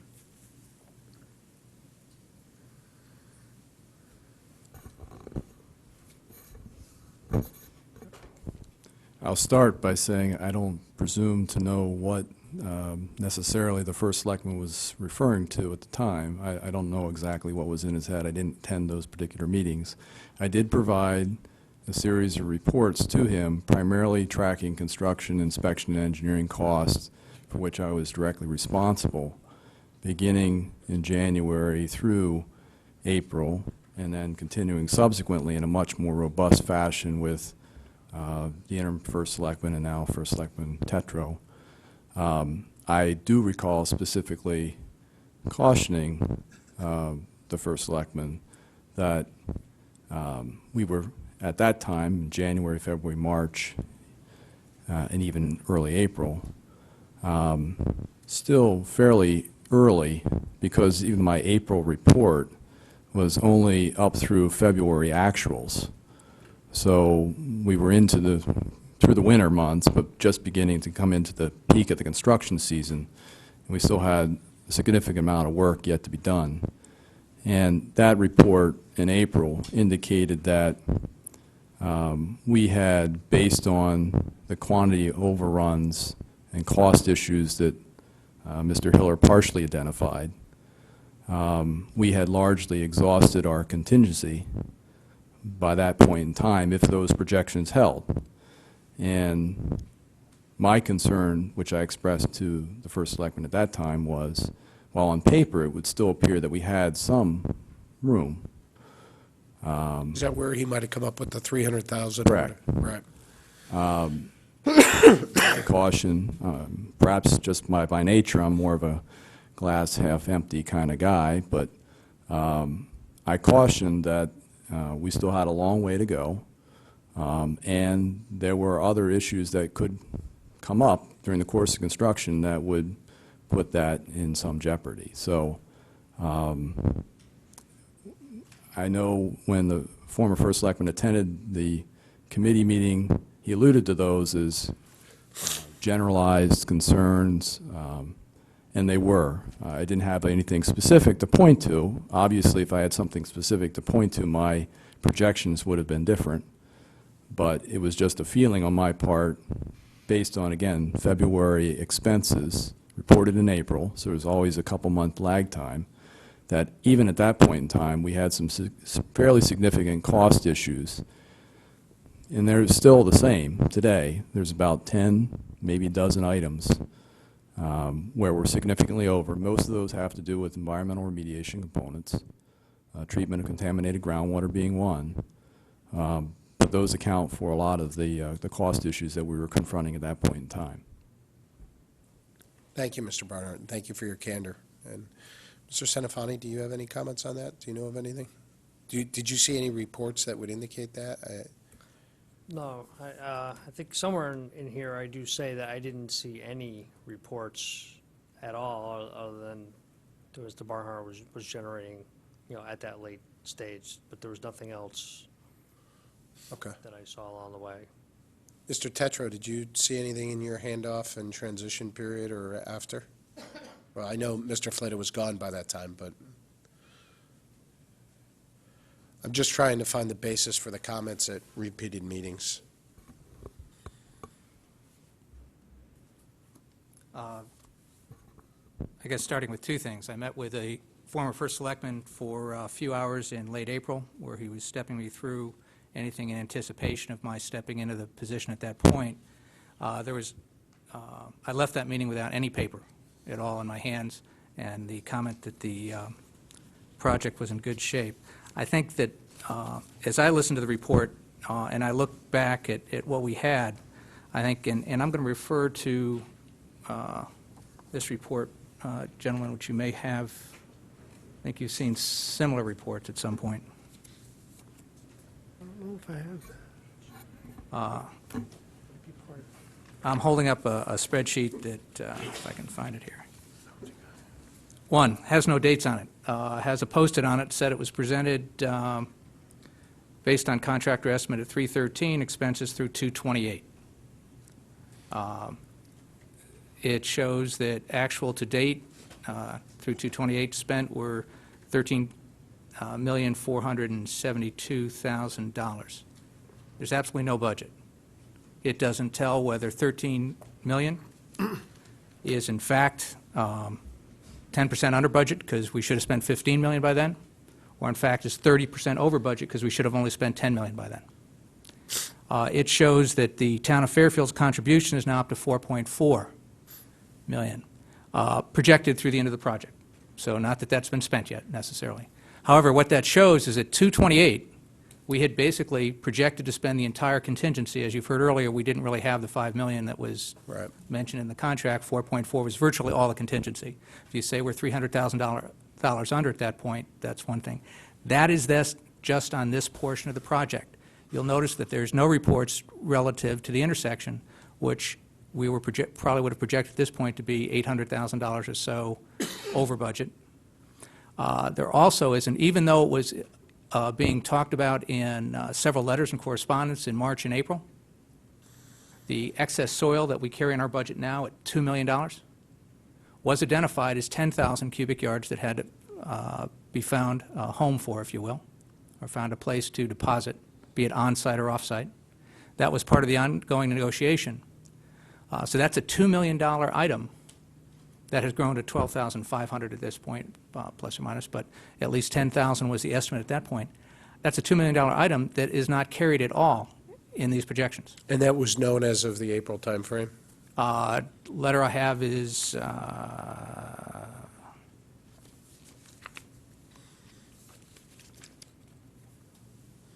April 18th, I think. Right. And then a follow-up in March.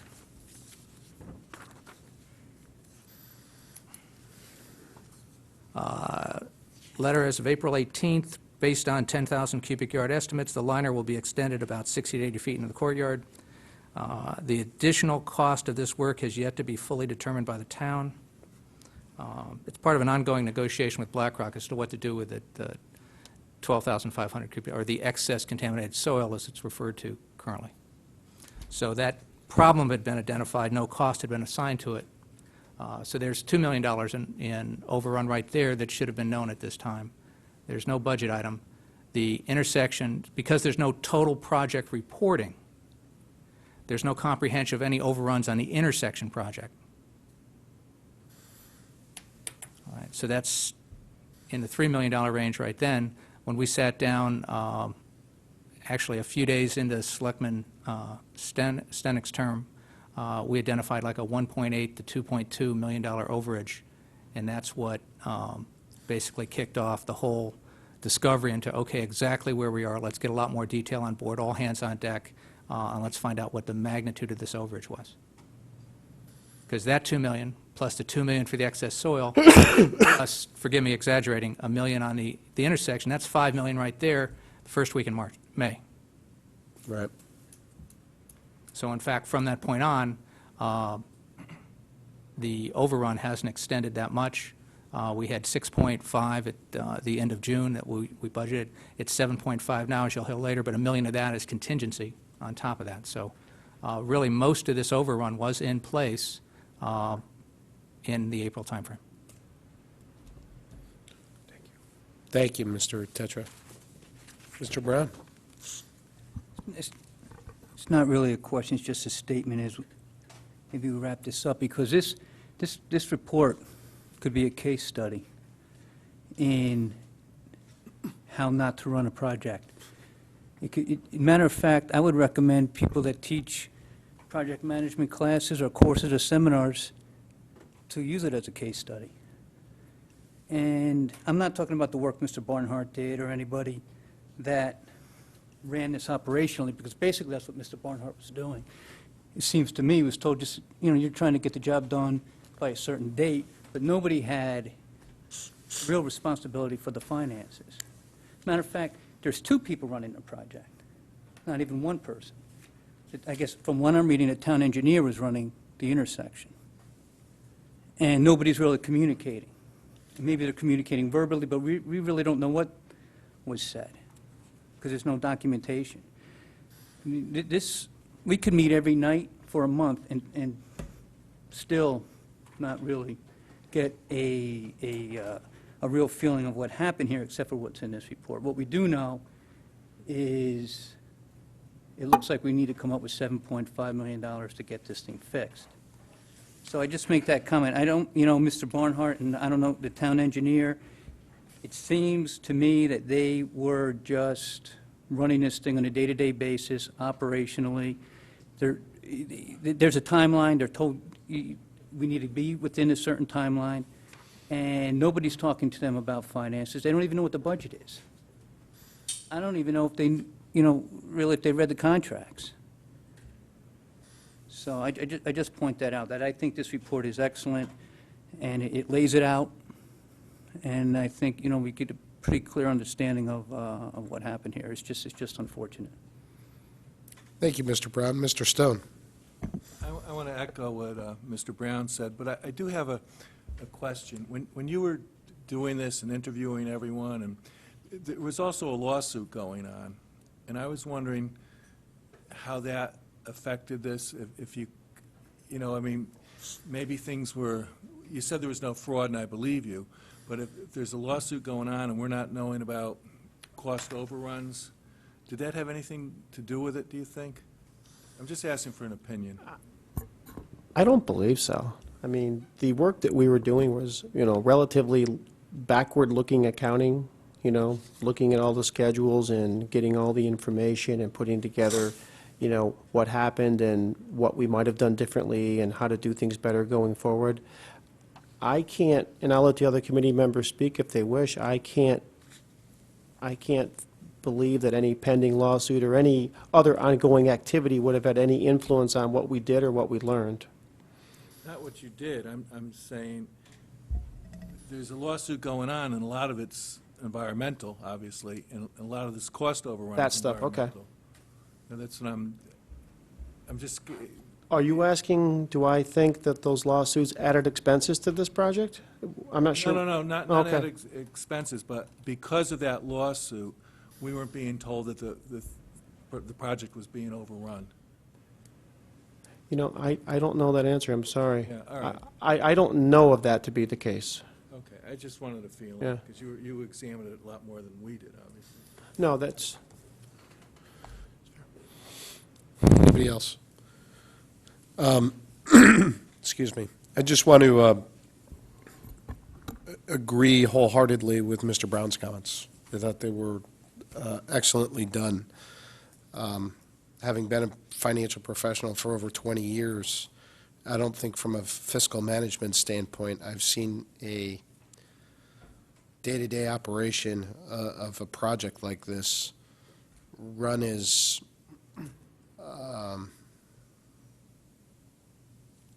sloppy as this one was. It's, I don't know how you control a project without a formal budget. I don't know how you manage a project or make statements about where you stand against the budget without reporting and without a budget. I don't know how you allow people to operate in vacuums and know you have a liability out there that for any cost overruns you're going to be on the hook for. So I'm not trying to cast aspersions. I'm not, that's not I'm just disappointed. I mean, this report, reading this report over the last week, as I've read it several times, it was truly in some regards shock and awe of some of the things that I was reading. So I want to thank, once again, the administration and the department heads who gave of their time for this report. I want to thank Mr. Senafani and his firm for the detailed work and your expertise. I certainly want to thank the members of my board that gave of their time and their talents. And I would just ask if I can impose upon you a little bit more to drive through the recommendations to completion with the current first selectman. I'd greatly appreciate it, as I think all your colleagues would. So thank you very much, and on this part of this, well done. So thank you. Well, thank you, sir, and we're happy to follow up on that and add any other recommendations. There's 8 pages of recommendations in here, but I'm sure there's some great recommendations that other members of this board can come up with and add to what we found, and so we can meet with Mr. Tetro and move that project forward. Great. Thank you. Thank you.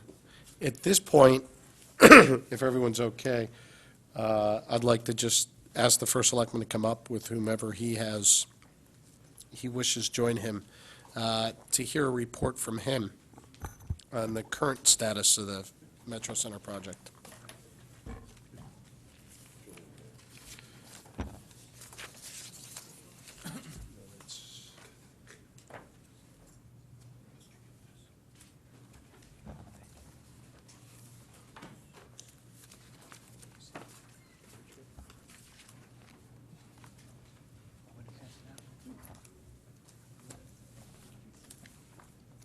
All right, thank you, Mr. Chair. I guess to kick off, I would be remiss if I didn't say thank you to the members of this board for adjusting your schedule, coming out on a Friday night at this late hour on Hurricane... It was an early hour. Yeah. On Hurricane Eve, to hear this, to help get this through the approval process that we have. So I want to thank you very much for your time and effort on that. From the top, I'm going to give an update on the project in terms of where we stand, identify what actions have taken place, then take a look at some key questions, some options going forward, and a recommendation. From the top, I do want to mention that the actuals that are being presented are through June 30th.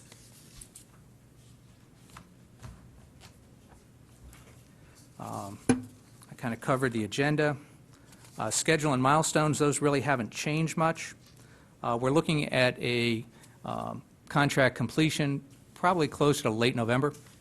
I'm on page 4 if anybody wants to catch up with that. We do expect to have what I will call a soft opening. Do you have copies for the other members? Mr. Hiller, do we have copies of the report?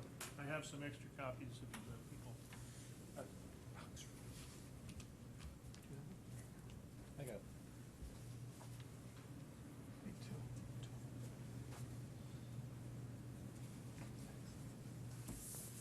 We do expect to have what I'll call a soft opening in late October.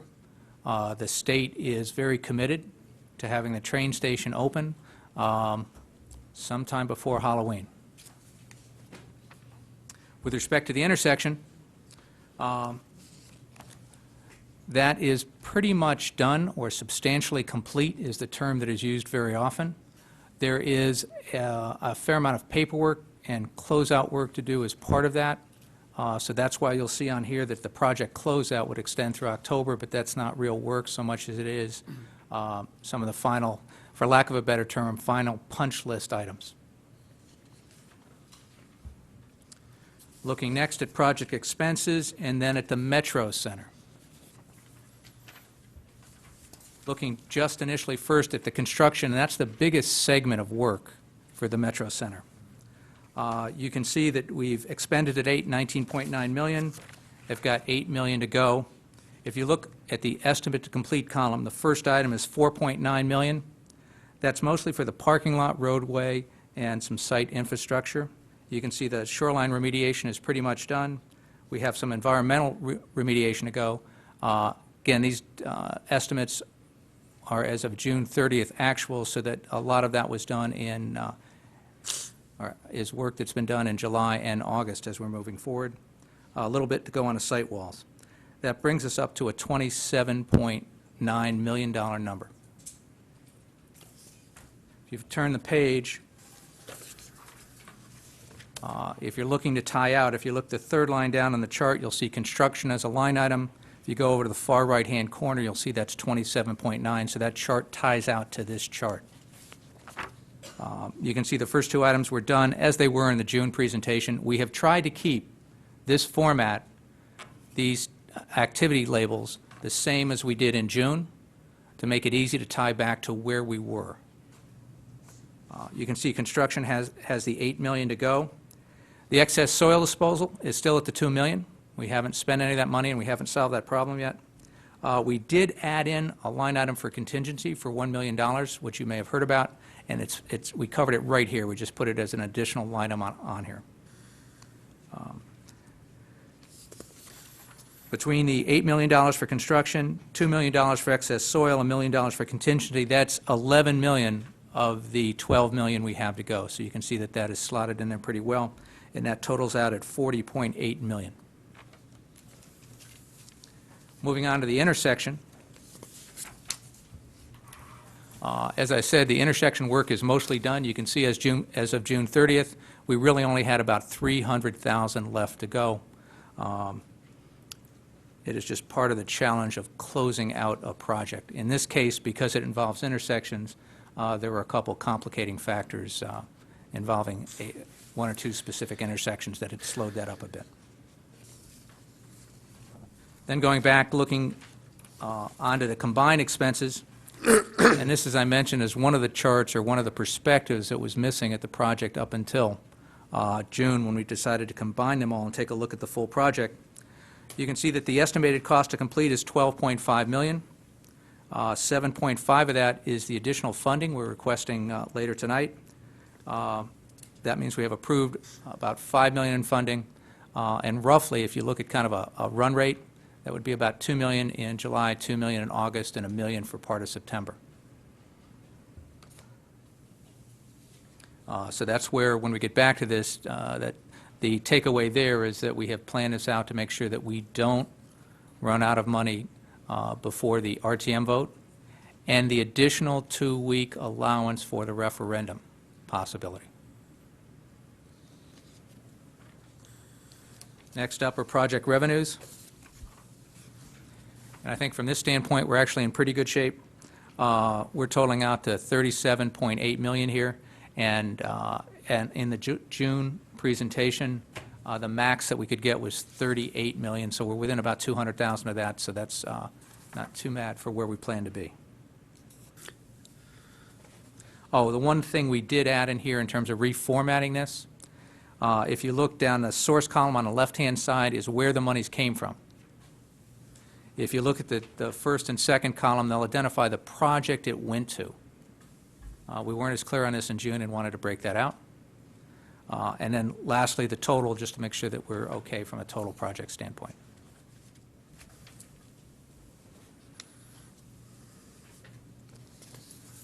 Next up are the action items.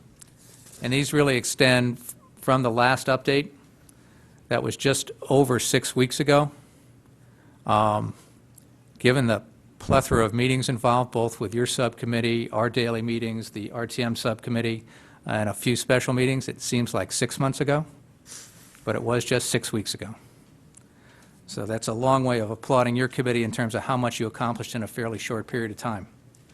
In the meantime, what our team has been doing is, has been mentioned a couple times. We instituted daily project team meetings to make sure that we were exploring every option. There was a call to action and daily accountability for what progress we were making on the different initiatives that we were looking at, either in terms of getting our hands on a project, what tasks we had moving forward, what additional sources of funding, and what other items we could be looking at. We instituted weekly financial updates with the CFO and controller. Those have paid off big time. I think as part of the subcommittee's work, one of the questions I was asked at one point is, and I'm sure Mr. Cetrafani and Mr. Hiller, do all the numbers tie out? And with a resounding yes, though it took a while to track down some sources, some other things, the numbers themselves tie out. Every single dollar is accounted for. So that's not the issue. Full-time construction manager is now on site. He came on board about the last week in July, and he has been a great benefit to us as we sat here and looked at the projections going forward to get another perspective as to both different ways to possibly approach it, but also to confirm, along with the construction company and the site inspectors and Mr. Barnhart, where we need to be by the end of the project to make sure that the number we come back with and the estimates we're presenting here get the job done. We retained independent legal counsel for a contract review. We fully supported the Board of Finance subcommittee and review process. We fully supported the RTM subcommittee and review process, even though at times that meant meeting twice on the same night. But we're running out of nights and meeting rooms at time to do that. We initiated a review of the contract approval process. This is a Board of Selectmen initiative.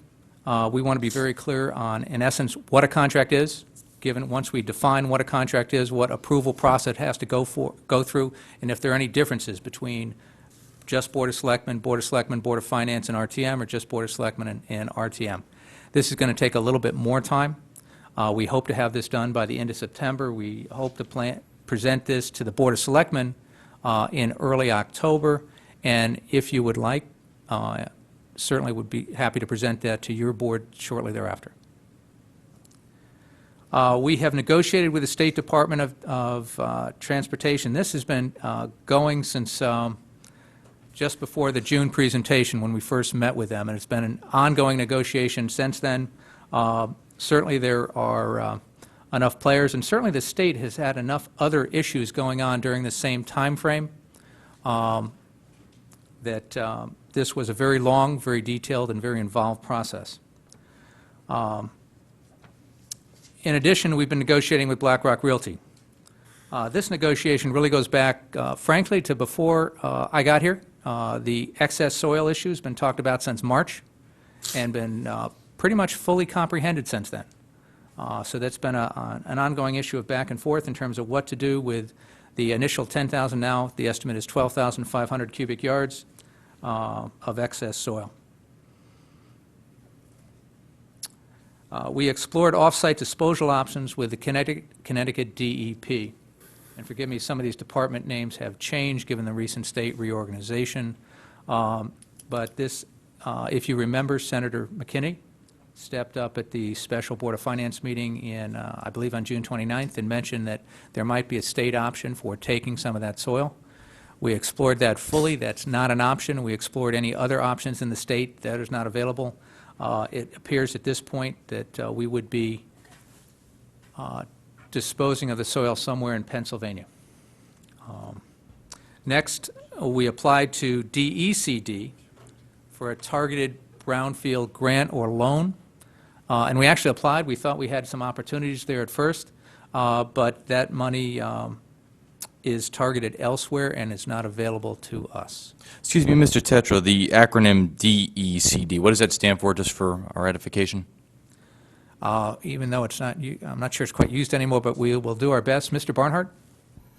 Department of Economic and Community Development. Okay, thank you. Just want to know what we're talking about here. Thank you.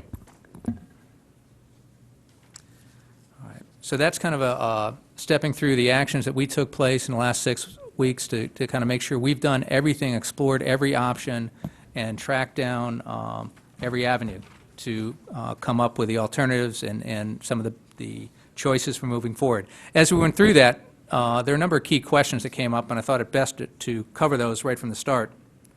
One that's been asked several times in news sources is the agreement valid? And the short answer is, based on our legal review, it's an enforceable contract. Why is it enforceable? First, it was represented to all involved that it went through the proper approval process and was officially approved by the town. Second, for the past 15 months, we have operated as though it was valid, and we've accepted benefits to the tune of $24 million and proceeded to spend such money in working on this project. Critical question number 2. What are the town's obligations? And the agreements state the following. 1, there's a complete construction work, and it's defined in a 90-plus page exhibit in one of the agreements. We were charged with completing the site grading and capping of soil in compliance with the environmental remediation plan approved by the state DEP, and there are 2 4-inch binders describing that plan that are available for your review if you'd like in my office. We only ask that you make an appointment before stopping in. Moving on, we were tasked with performing shoreline remediation, completing a drainage system, creating a wetland and conservation area, constructing a vehicle tunnel, and constructing additional parking spaces. The language in the contract certainly can be confusing and certainly has caused confusion to subsequent reviewers. But I wanted to take pains to point out that there really is one project involved in this. One project. All parties, the state, the town, and BlackRock, initialed and agreed to 90-plus pages in Exhibit A in the Town Developer Agreement, and that is known as the project. All work done on the Fairfield Metro Center has been inspected by STV. STV has then documented that work, sent the forms up to the state, and that is the basis for our reimbursement. The state has paid for the work that's been documented, and they have reviewed based on STV. LEA has supervised all the activities relating to the state DEP permits to ensure our compliance. The state DOT has frequently visited and inspected the site. The state DOT is completely updated on all the work being done on the project. Now, the state-town agreement requires that the town enter into a legally binding agreement with the developer and specifies that the town must accept $4.4 million. Simply, the state-town agreement requires the town to sign and execute the town developer agreement. Some additional questions? Can the town scale back work? This was mentioned somewhere in one of the presentations, I think possibly going back to last summer, that if there were a cost overrun, that would be possible. We've looked for the last 75 days on where we can scale it back, and we just can't find it. The tasks listed in the contract are specified and required. They are not listed as optional. All the work specified has to be completed. There just isn't a task that can be scaled back, and certainly not at this point. Another question, was the April 2010 agreement properly approved? The Board of Selectmen have serious questions about this process. The Board of Selectmen asked for an independent legal counsel to review and report back with their opinion. What is the time frame of that, Mr. Tetra, do you know? We hope to have that back by the end of September, reporting to the Board of Selectmen in early October, and we would hope to be able to provide it to your board shortly thereafter. Thank you. What are the town's options from here? Basically 3 options. We can terminate the contract, we can finish the job, or we can delay the approval of the bond resolution. Option one, what if we terminate? Well, we'd stop all work. The state-town agreement would require the town to return approximately the $19.1 million. Guerrero Construction has termination clauses totaling approximately $2 million, and roughly that's made up of retainage at $1.2 million that would be obligated to pay them, profit and overhead for all the uncompleted work, which a rough estimate is about $600K, and demobilization, which a ballpark number is in the $200K range. There's an undetermined liability with BlackRock that would most likely be settled in court. But certainly they've invested $5 million in getting this work completed, and if we stop, they'd want some to all of that back. Monies would be owed to all contractors for work completed to date, no surprise.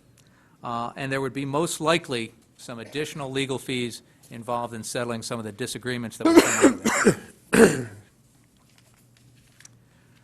it. So, option one, termination, it appears that the minimum amount town would be responsible for would be about $21 million, with a real probability of more, and then we'd be coming back to this body to, with a new bond resolution to fund that balance. Option two, completion. Complete the project. That would require approving an authorization of $7.5 million in additional funding.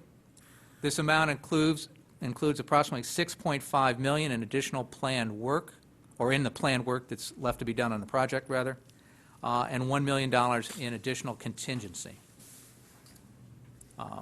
Our negotiations over the last 6 weeks.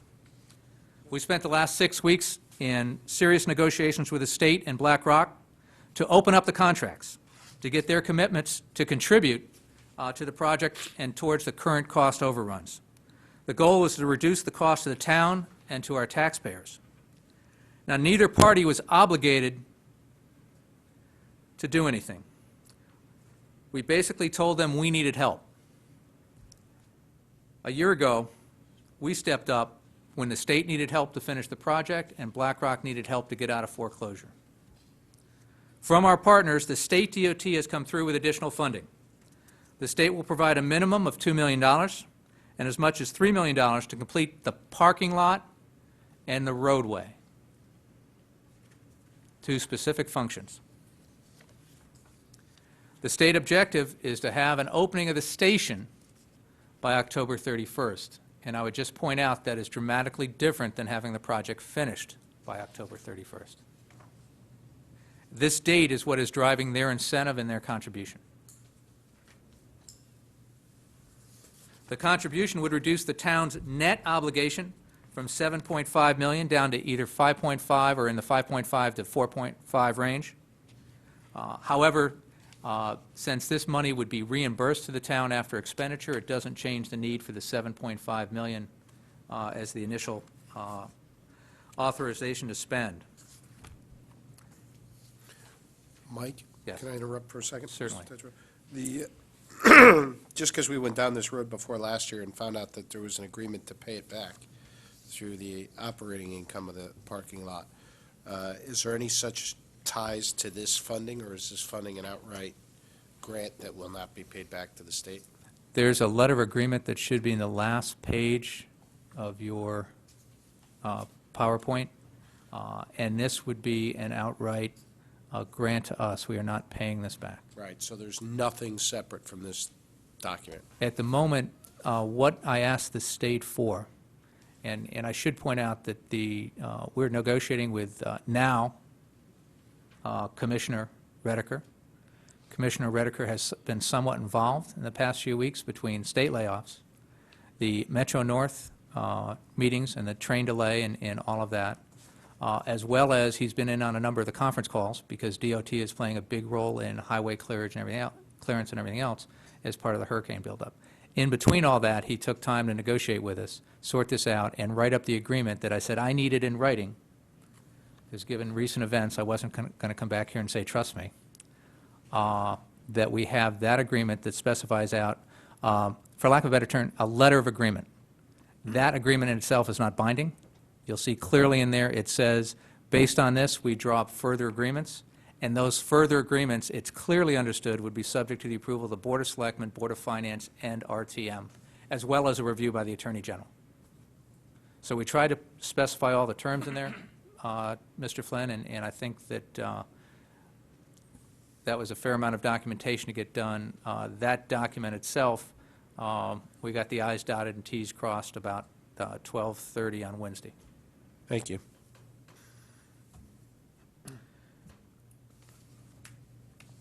And just on behalf of the town, I'd like to officially say thank you to the state for coming through and stepping up at this point and showing us that they're a true partner.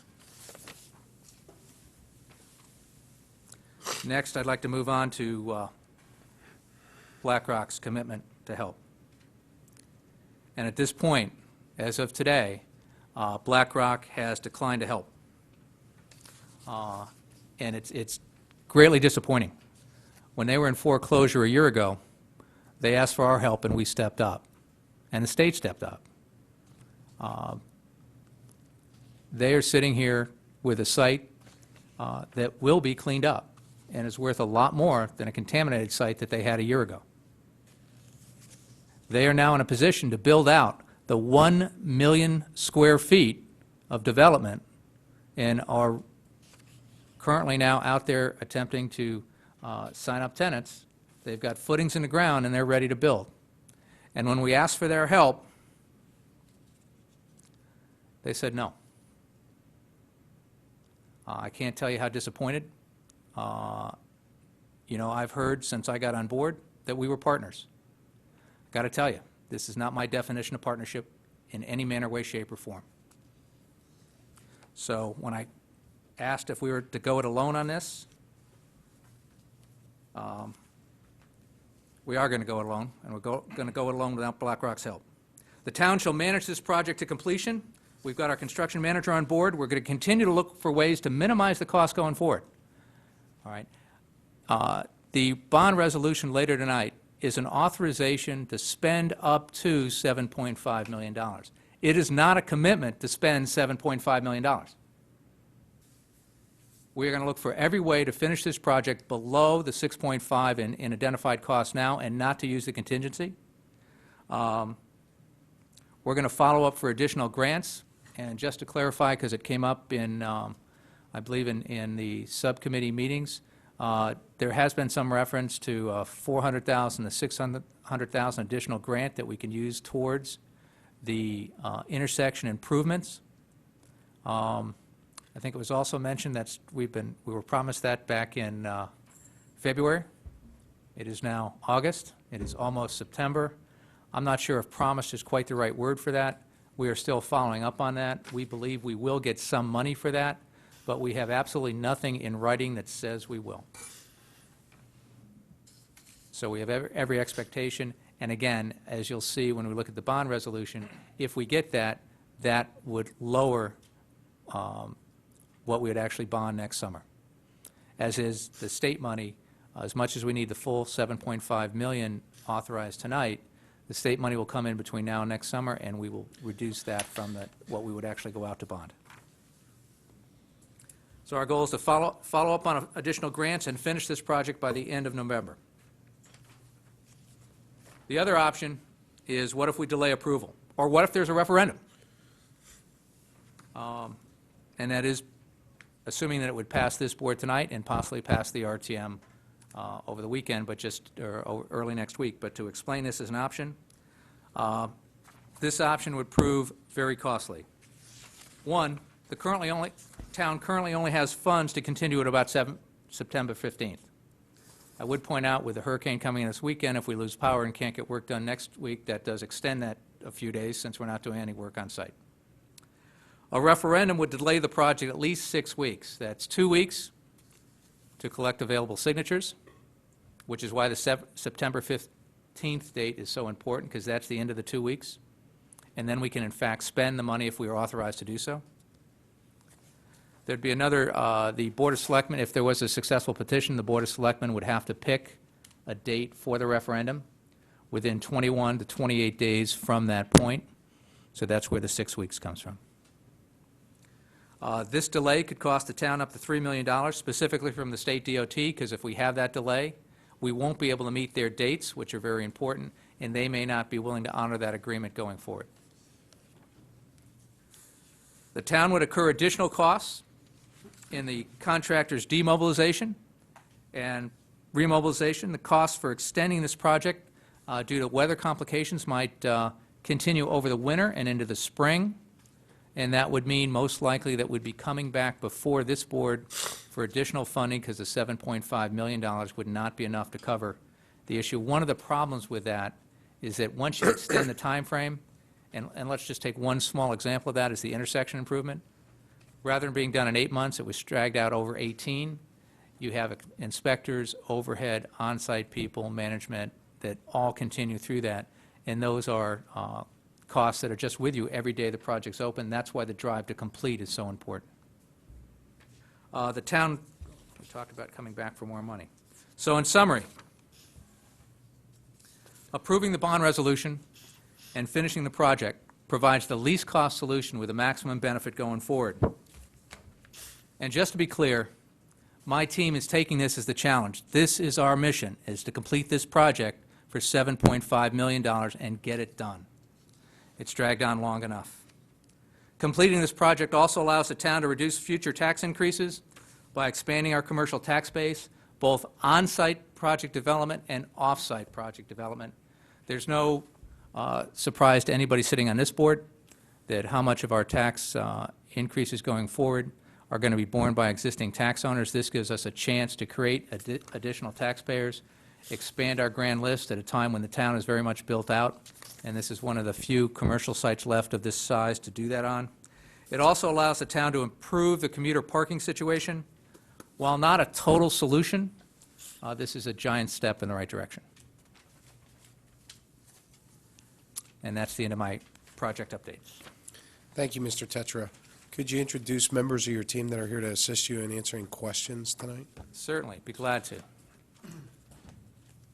Mr. Tim Fisher, who is our contract legal counsel.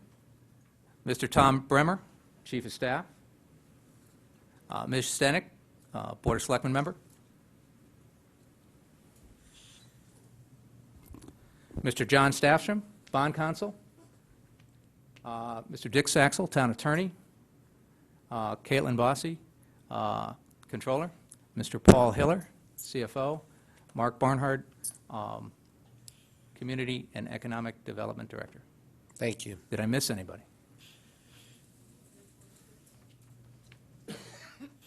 Despite his protestations, Mr. Rich White is also here, should there be a question in his domain. Thank you. Paving, we'd like to talk about the paving. Questions from board members? Anybody? Oh, sure, I'll go first. Mr. Polito? Thank you, Mr. Chairman. Mr. Tetra, with respect to option number, let me make sure I got the right number here. Option number 1, which is to terminate. I just have a couple questions for contract counsel, if that's all right. Certainly. Thank you. Mr. Fisher, would you come up?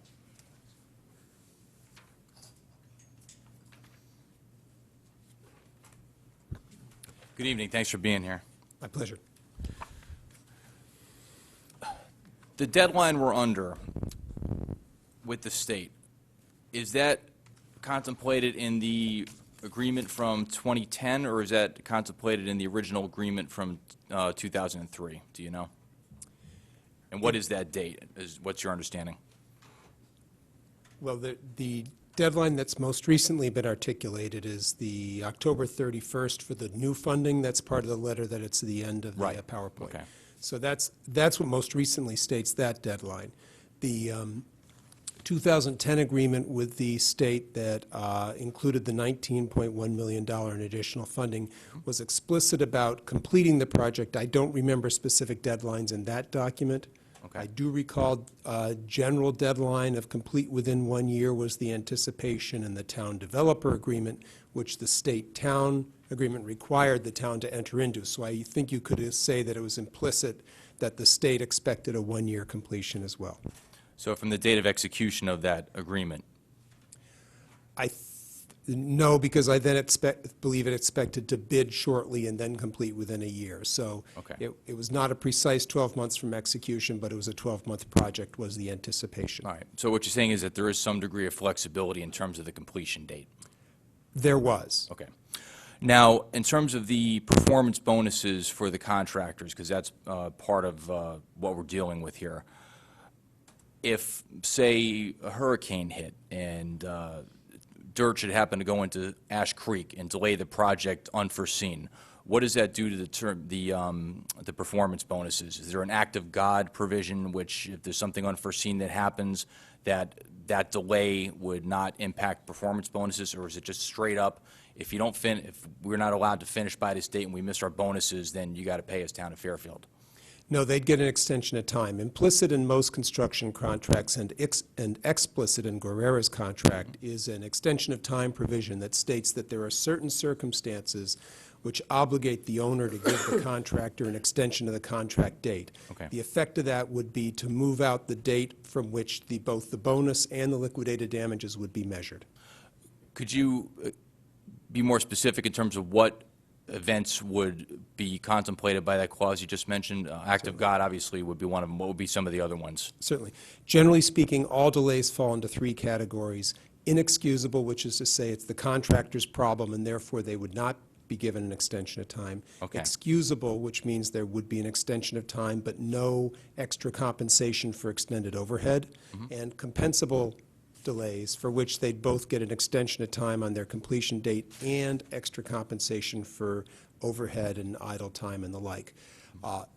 Bad weather and labor issues, strike issues, those fall into the category of excusable, which is to say there's an extension of time but no direct financial obligation from the town. Okay. Now, in terms of option one, would you agree with what Mr. Tetra said earlier, that under the DOT agreement, it would require the town to return $19.1 million to the state in the event that the agreement was terminated for lack of funding? Yes. The language in paragraph 15 of the state-town agreement from 2010 says that one of the obligations of the town is, quote, reimburse the state for all state-town project-related expenditures incurred in the event the municipality cancels the state-town project without, quote, good cause. Okay. It then says that the state gets to decide what good cause is. Right. But just to make sure that there's no misunderstanding, a shift in municipal priorities or lack of funding will not be good cause. Okay. That's all I have for you, Attorney Fisher, at this time. Thank you very much. Appreciate it. You're welcome. For Mr. Tetro, with respect to the number, which is $6.5 million excluding the $1 million contingency, do you have a budget or a cost breakdown that you can provide to this board, or have provided, and maybe I just missed it, because what I see is the PowerPoint with the general headings and the big numbers, but I don't see a cost breakdown. Is that something that you have?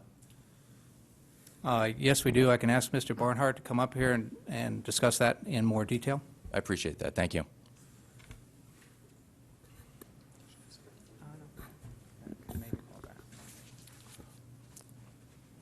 Hello again.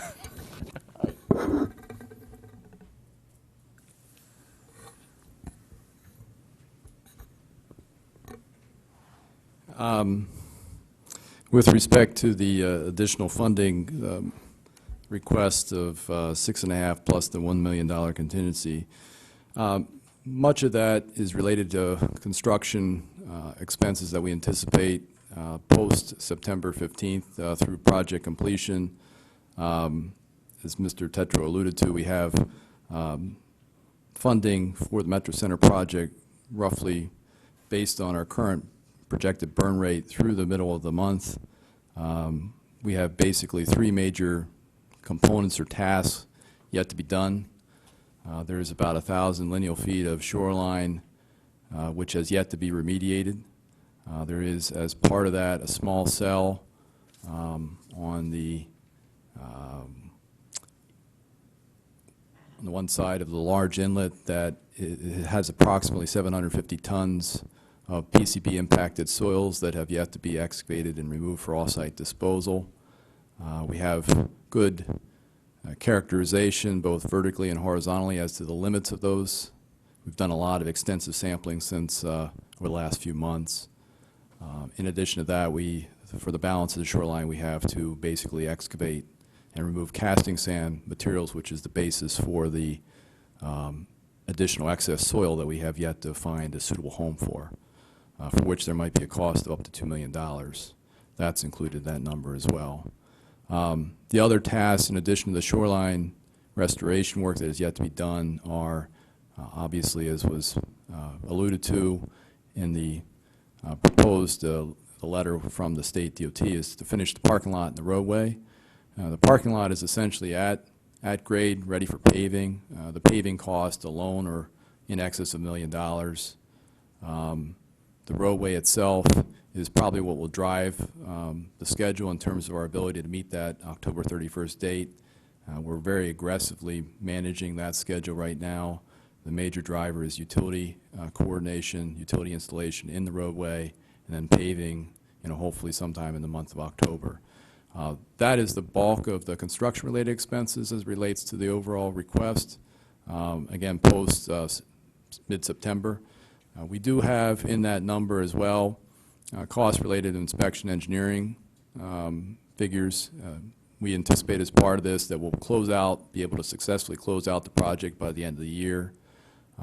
As was the case with the intersection project, there's paperwork associated with that, so we're carrying that cost. We have the cost to construction manager as well through the end of the year. There is a small, as was mentioned in the previous presentation, we have some overage that we have to deal with regard to the intersection improvement. That's also a component of this funding request. How was that amount calculated? In other words, what's the basis for the calculation of the excess amount that you're requesting? What I've been doing largely from the beginning, but more extensively from January on, is whether we like it or not, this was bid as a unit price job. So there's about 6 pages of line items with estimated quantities and unit prices associated with each one. Beginning in January, as we got into the project more extensively, I began to ask the contractor to provide, and we started to uncover issues with regard to estimates that seemed to be off, for lack of a better word. We had some projected cost overruns. So the contractor is not necessarily obligated, well, in a way he is obligated under the contract to the extent to which those issues are known, to bring those to our attention, ask the contractor to provide an estimate to complete based on each of those line item quantities, and then made projections, which I've since vetted not only with the inspection team, but our design team, and more recently with the arrival of the construction manager. Both he and I have reviewed those projections, and that has formed the basis for our understanding of what our projected costs will be. So the calculations were done originally by the vendor who would do the work, then submitted to both the design and inspection team to make sure that they believe that those calculations were complete, right, and accurate? Not precisely that way, but to the extent to which he identified significant issues, Yeah. I would, in terms of major variances from what the contract Yeah. provided or called for in the way of quantities, I would attempt to verify that information with both the inspection team and the design team. In some cases, asking the design team, who were responsible for the original projections, to re-verify or recalculate, re-examine their projections and either agree or disagree. And in that case, I got verification in some instances that there was some significant issues in terms of the projection, which would then form the basis for our revised estimates. So there was a process that was gone through to vet this calculation. What Yes. I think we all want to avoid is approving some level of funding and coming back and finding out that, God forbid, it wasn't enough, or quite frankly, I'd rather it be less, but I'd rather it be less based on good information. Well, as you can see, from my early reporting to the committee and to others, we have revised those projections over time, and those are based on revised estimates for contract quantities. And in the June presentation, there was a range provided, which was indicative of some of the uncertainty, particularly related to the environmental remediation component. And I think what was important at that point in time is that some of our sampling, investigatory work, if you will, was still ongoing. We had not yet completed that. We didn't have a full idea as to what we potentially would be dealing with. To some extent, we still don't, although I would say with regard to the PCB impacted soils, we do have a very good idea of what we're going to find in that one remaining cell. The shoreline restoration work is a projection, as was indicated in Mr. Tetro's remarks. We initially projected about 10,000 cubic yard additional excess soil that we'd have to find some home for. That we've revised that estimate to 12,500, but it is an estimate. And I think that drives our thinking in terms of requesting a reasonable project contingency at this point in time. On the other hand, it does recognize that we're about 80% finished. So it's not the same point in time back in January. We had a lot of work yet to be done. We didn't quite know exactly what we were dealing with along the shoreline. A lot of those issues now, based on our experience to date, we can project with a greater degree of precision. I think Mr. Barnhart also pointed out that if you look at the work that's remaining to be done at some point, there's a lot higher percentage of the cost that's into roadway work and into the parking lot, which is a little bit easier to estimate in terms of what's involved in that, less of a variation. You know, you heard all the presentations up till now that have talked about contaminated soil, PCBs, moving it off-site, how much testing, how much excavation. We're just down to a much smaller piece of that. If you look at the additional work after September 15th, that's just a smaller piece of the pie, if you will. I appreciate the narrative, Mr. Barnhart, and I appreciate the fact that there is a process in place to be where you vet things. What I don't have in front of me is documentation of that. What I don't have is something from the general contractor signed off on by the project manager saying that this is the scope of work to be done to get us to the finish line. These are the itemized list of things that we need to do, labor, materials, by vendor, by type of work to be done, and that we, the general contractor, and we, the project manager, are comfortable with this number, that it's accurate and backed up by the work that needs to be done. I don't have that in front of me. I just have the PowerPoint presentation with the general topics and the big numbers. Every capital project that I've ever voted on this board, we've had something from the contractor showing the scope of work to be done and itemizing estimates about what it's going to cost. I don't have that here. So how can I get comfortable with the number that it's accurate without the documentation? Well, from the top, I'd argue this is a project update, and this is, as we did in June, kind of taking it down to the appropriate level as to where we are. The additional detail, Mark, do you have some of that with you? It is available. Okay. Happy to I would have step you through expected that, yeah. Yep, happy to step you through that.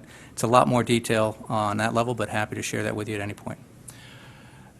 Well, you call it a project update, and I understand that, you know, this is an unusual situation. It still is a appropriation request for a specific scope of work to be done by a date certain. That's why I would have expected that information already, and it would have been more comfortable with the number, frankly, had it been available. But we'll move on from there. I did have another question about the state's last-minute offer to help, the letter. When you get that letter and you get that offer to help, what's the state's motive for helping us out? Because they said very specifically in the contract last year that there's no more money. You get this amount of money, and that's it. We're done. What motivated them? What changed between then and now that they were willing to come up with an additional $2 to $3 million? A very convincing argument by the first selectman. It must have been. It was. But let me ask you this. Given the fact that they're now put a deadline on this of October 31st, what makes you think that they're going to stand fast to that? If their motive is to get this thing done as much as it is ours, how big is that line in the sand? I mean, it seems that they've already kind of moved the bar already, and now they put a deadline on us, and what's to stop them from changing it again? On one hand, I'm going to say nothing stops them from changing again. However, it took 6 weeks to get them to agree to that. That wasn't an easy negotiation. It took a lot of hours, it took a lot of meetings, and it took it moving it all the way up the chain of command until we're talking to the commissioner. He's not the one that sits in on every meeting. Understood, right? understood. So it's their commitment, as it has been, to get this project done and to get the station open. They have a real objective, a goal, to help the region out, help the Metro North line out, to get cars off the street, as Chairman Kiley, or I guess Chairman Kiley, former chairman of the board, but chairman of the subcommittee, Kiley, you know, to solve the parking problem, which is in part theirs. The Metro North has gotten a lot of visibility lately, not always in the best of lights, and I'm sure they would very much like to have a success behind them in terms of improving the line and improving success, or service levels to commuters.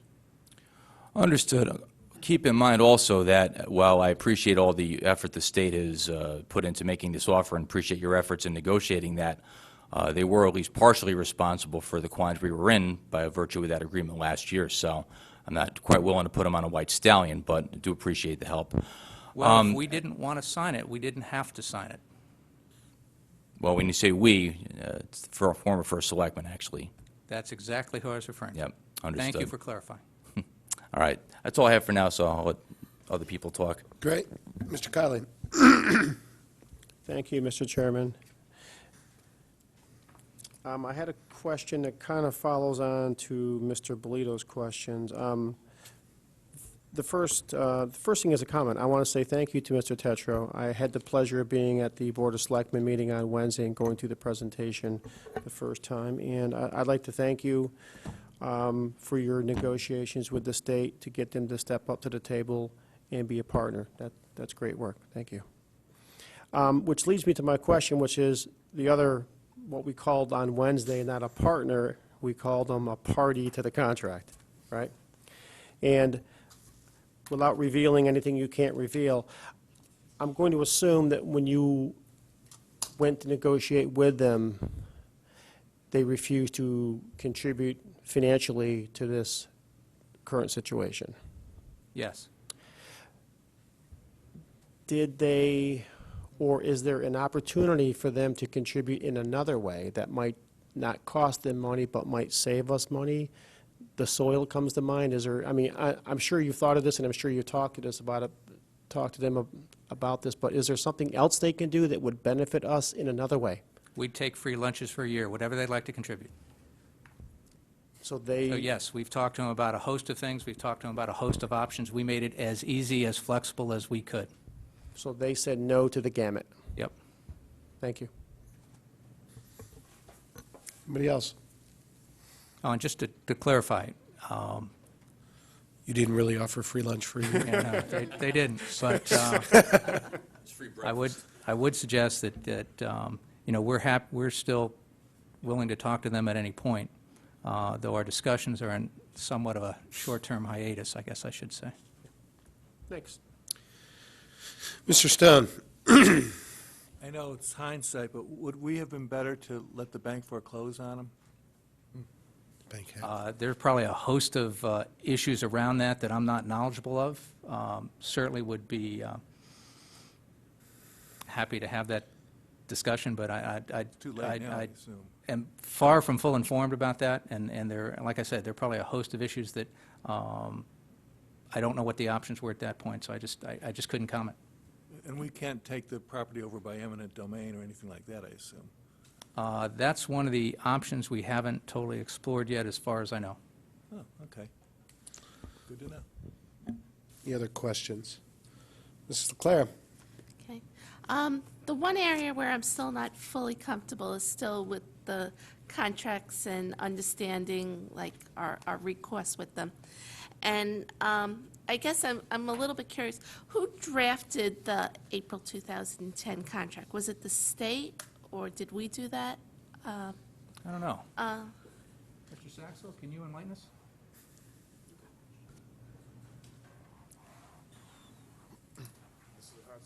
Yes, it is. Everybody drafted it. All three parties were involved in both agreements. Okay. Because in it, there is a budget that contemplates the 29,000, like, the state was going to put in the 19, and then there's another 10,000, which I assume is the 4.4 from BlackRock and the 6 from us. We're talking about millions, I agree with you. Yes. Sorry about that.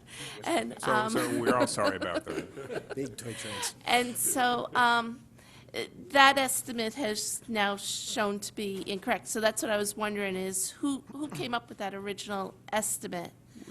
How, Well, actually, what happened was the engineers primarily for CONDOT came up with estimates and allocations, and they were a lot more specific. They don't appear in the final documents, but there were 3 columns, and there were maybe 20 or 30 or 40 different action items.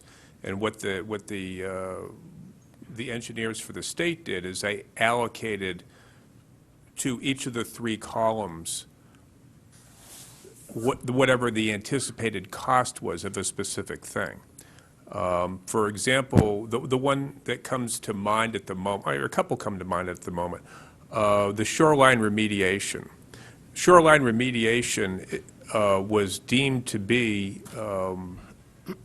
2/3 the responsibility of the state and the town, and 1/3 the responsibility of the private owner, the private developer. So when we had estimates for the cost of that shoreline remediation, and the BlackRock Realty came and said, look, we'd like you to handle this because it doesn't make sense for the top third and the bottom third to be done without doing the middle third because there's going to be a cost of mobilization. The engineers went back and said, okay, well, we think it's going to cost whatever. And so when we got to that $5.2 million number, part of that was specifically allocated to that 1/3 of the then estimated cost of the shoreline remediation. Another example that comes immediately to mind is a commuter tunnel. There is a proposed tunnel that goes under the new roadway. It goes from the parking lot to the developer's buildings on the outside of the curve of the road. The cost of that was anticipated to be $500,000. That's all in the developer's column. And so when there was a budget, and there really was a budget at that point, it was the state's budget, and there was allocation, and there was some, among the 3 parties, and that was the basis for, what a lot of the negotiation came to and from, and that worked into it. okay. Okay. And then there was one other thing, is in this contract, it says that the state was going to provide us administration assistance, and that wouldn't have been a project manager or someone who would have run the project? If I understand your question, Mrs. Leclerc, the state was to get, the bond appropriation was $19.4 million, and only $19.1 million was available for the project in Fairfield. The other $300,000, which is what I think you're referring to, was for internal work that CONDOT was going to do to, among other things, verify the application for payments and things. It was an administrative cost they were paying to themselves, which in effect reduced the $19.4 million to $19.1 million. Somewhere else, though, it says that they were going to provide us administration assistance.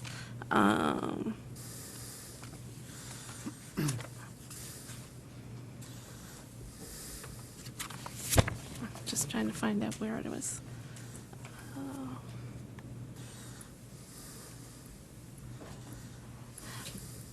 It says in Section 9, provide administration, inspection, field, wait, is this? Yeah, that goes exactly back to the point I was talking Okay. about. It's them reimbursing themselves. The state has a pot of $19.4 million. 300 is internal to CONDOT. That's their administration cost. And Okay. 19.1 was available for the project on the ground in the town of Fairfield. Okay. All right, and then one last piece to the contract, Yeah. and that is that I'm not so familiar with state code, but they isn't it required that there is like an approval process for a town? Wouldn't the state have expected some sort of approval to a revised contract? If you look, there is an exhibit to the contract, to the state-town agreement, and in that there is a copy of the original bond resolution, which said that the first selectman was entitled to obtain additional sources of funds. Since the state was kicking in 19 million and the developer was kicking in 5 million and change, and there was, almost another 25 million in funds, they were satisfied that that process was in place. Okay. But do grants in this town normally go through either the Yeah. Board of Finance or the RTM? If I to might, accept? Mr. Chair, I think that question is for next month. Okay. Well, I want an answer to that one part of your Right, it question, kind because of that's not relates next to- month. To- Do grants typically go, and the answer is yes, they do. Grants typically go from the Board of Finance to the RTM, correct? If that's the practice, that's the practice. I'm sorry? If that's the practice, that's the practice. Typically, they do that. Correct. Okay. That's what I recall. We approved $20,000.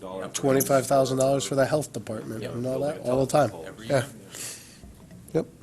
Okay. That's it. Mr. Brown, you had your hand up, waiting patiently? Just a quick question with the numbers.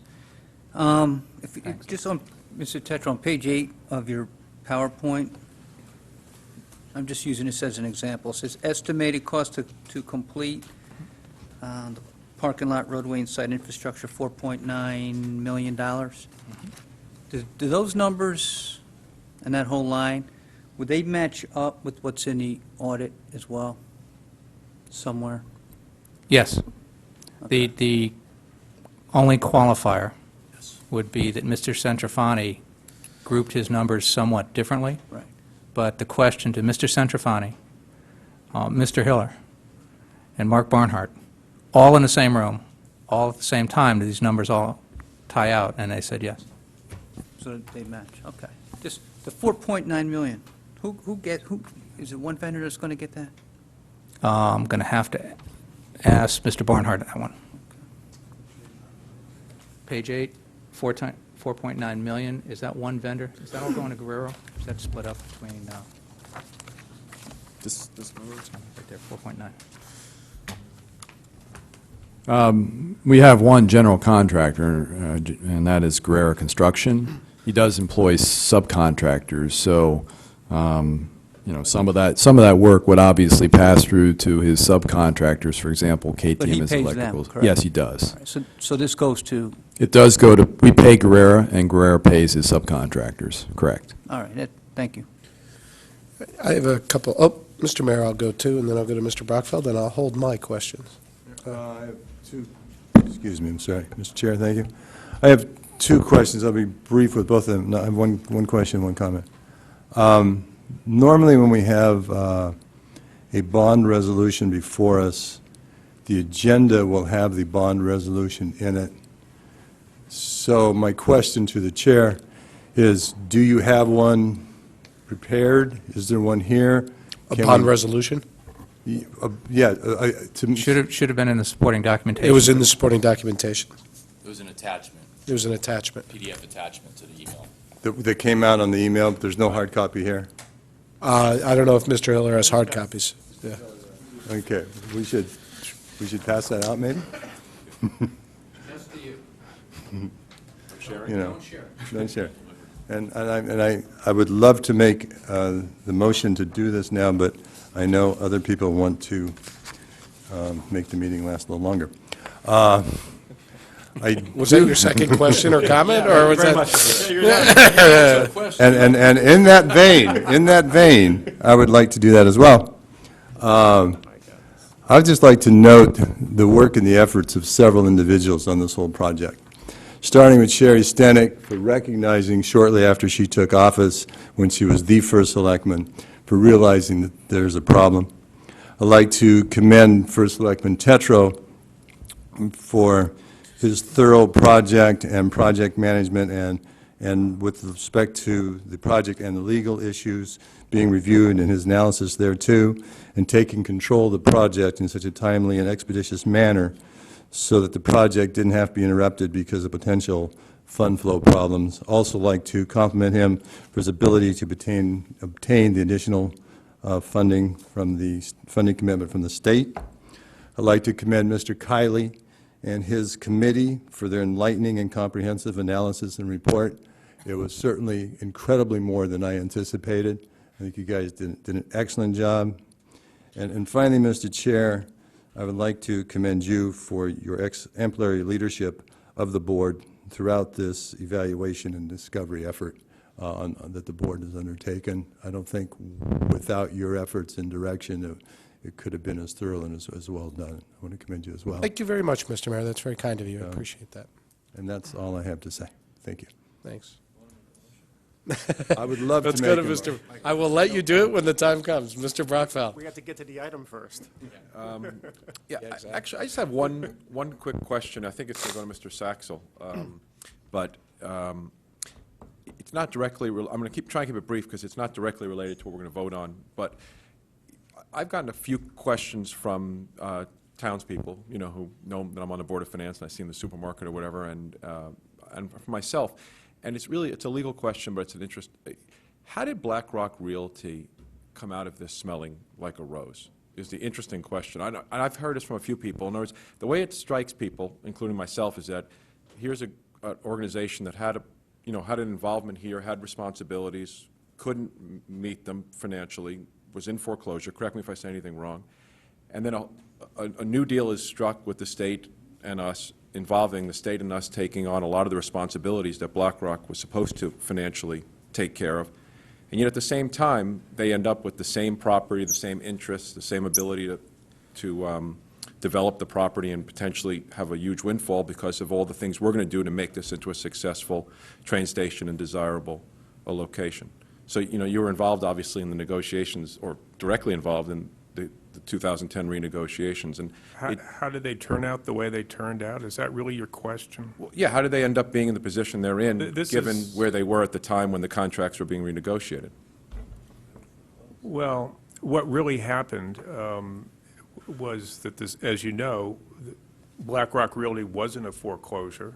It was in a foreclosure, actually, it voluntarily stopped paying when it still had the ability to pay because it wanted TD Bank to renegotiate its terms. And there was actually a fourth party during the negotiations other than the governor's office. It was also TD Bank that had to sign off on everything, and that complicated things a little bit more. And if to understand the real dynamic of what happened, the state had a pot of money which had been approved by the State Bond Commission. And at that point, there were several ways that things could have proceeded.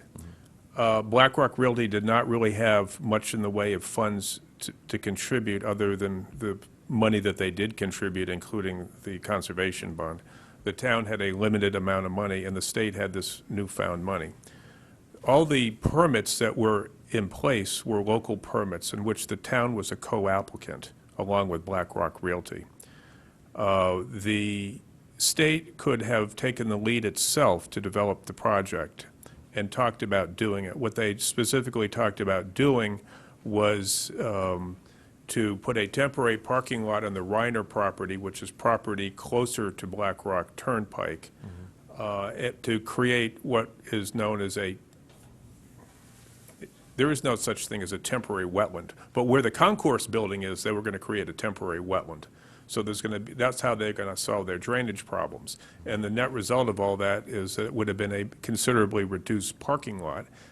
And the next problem with that was that the state could not operate under the local permits. It would have to get state permits, which they estimated would be about a 2-year delay. The state did not want to entrust BlackRock Realty with going forward with the project. And so what the state conceived was a process by which the town would take the lead in a sort of like a road construction agreement, which is functionally, at the end of the day, what happened. But that's the dynamic. And how did BlackRock end up the way it ended up? I mean, and I really don't want to beat a dead horse. I say it, I really don't want to, but well, because I think this is actually, it may not be the right venue, and if it isn't, please stop me, but, using a euphemism like take the lead means the town pays. That's what I define what you mean by saying the town would take the lead. Well, BlackRock had obligations, and excuse we me, ended up the paying town for took it. the management and also accepted the responsibility, which, since there was so much, impacted soil beyond which we anticipated, created the problem. But Ken, I agree with you. I mean, I've heard it phrased a different way, Yeah. but a very simplistic way to look at it, but maybe very accurate, is that last year BlackRock was foreclosed upon, or was in foreclosure. And let's not kid ourselves. We say the state of Connecticut stepped up. That means the state of Connecticut taxpayers stepped up. That's right. Which means the town of Fairfield taxpayers stepped up and took over some of the financial responsibility to pay for that end of the project. Then this year, when they're out of foreclosure, when we've made significant progress on the station. At our expense. At our expense, and at the state's expense, meaning our taxpayers' expense. We go back and we ask, at least according to Mr. Tetro, and I have no reason to doubt his earnestness in arguing this on our behalf, for our partner to step up. And he says, no, that's okay, I'd like your taxpayers to pay us once again. So that the taxpayers will now, at least taxpayers of Fairfield, step up twice to bail out Right. this developer. And I think just to add on to that, Tom, because I think it's important, is that you're going from step one to step two. And step two actually is voluntary on the part of BlackRock. Yep. The truth is that they are hard-nosed business people, and to tell you the truth, I don't necessarily expect them to do any differently. But at step one, we had leverage. We put ourselves in the position. Right, we or the state or someone had leverage when somebody was in foreclosure and couldn't meet their obligations, either voluntarily or involuntarily. I understand the difference. And I just guess that, what I'd like to sum up is that, you asked Kevin and our group to meet with Mr. Tetro about some of the recommendations in Mr. Centofanti's report. Yep. Which I was on the committee. I think that added into this should be a discussion with the First Selectman or some sort of investigation or review, I should say, after this is all over, because we have bigger fish to fry tonight. More immediate fish, maybe not bigger, more Yes, immediate. more immediate. Yeah. And to ask a question about how this deal came to be. I agree. That BlackRock Realty retained every single benefit of the project and was able to, I'll say, weasel out of their obligations. And I think that is, I'm not kidding when I say several people have asked me that question. I've had the same experience. Yeah, I mean, people who read the papers and so forth have asked this question over and over, how did this end up? So I'll leave it at that, but I'd like to ask you to maybe, on our behalf, ask Kevin and Mike Tetro to allow us to figure out some way that that could be examined along with the other recommendations that are in Mr. Centofanti's report. And if I'm not wrong, some of that's going to be through the ongoing legal review that's not done right now, correct, as regards the approval process and the negotiation process, or no? As regards the approval process, I don't know if that's targeted to address the negotiation process, and that's a much more subjective, Well, but it's clear, though, I mean, the facts are the facts, right? And in the negotiation of that contract, I wasn't disputing that. I was Yeah, just we saying just- it's not within the I charge understand. of what we've asked so far. We've asked for a legal opinion, not a, right. But, Mr. Saxel, can you spread any light on what happened in those negotiations to put us in the position that we're currently in? I mean, you gave a story about, hey, here are the facts of the case, Well, but you didn't say what happened last year that allowed BlackRock to say, Well, among yeah, other, not so much. I really can't answer, other than the state very much wanted to have this railroad station done. I mean, the state thought this was a $19 million project back in 2003. As I understand it, they spent over $60 million at this point. BlackRock really, for what it's worth, has said that, I don't know what they anticipated, they have said that they have put in $40 million up to this point. So it's just those two parties to the contract have put up over $100 million. I'd ask to see where that 40 went. You know, I have it only on hearsay. I have no way of knowing any Right, of I it. understand, I You understand. know, I mean, and I'm not going to sit here and I'm not going to defend somebody that's not stepping up to the plate here and now, which I think morally they should do. Well, But I'm not the first morally, person but that said Mr., that this yeah, tonight to either. Mr. Brockfeld's point, I mean, there's the moral clause of what should be done, but there's also the realistic clause of what was agreed to in a contract, right?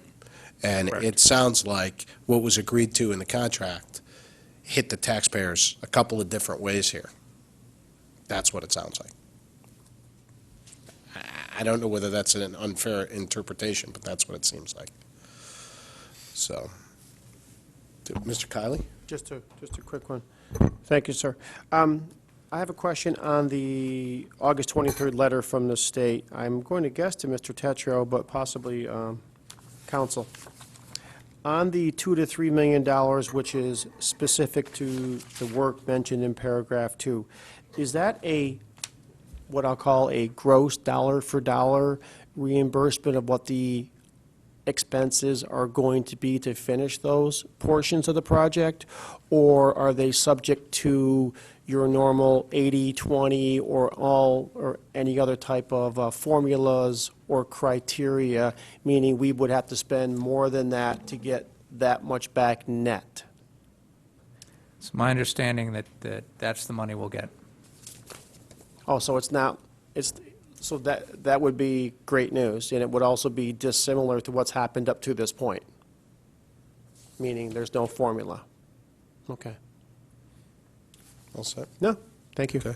I've got a couple brief things. Being that we have a major hurricane bearing down on us, what kind of insurance do we have on this project site right now? Do we have anything additional compared to what we have for other towns? Is this just other town things, or is this just covered under I our? think that would be a Mr. Hiller or Mr. Barnhart question.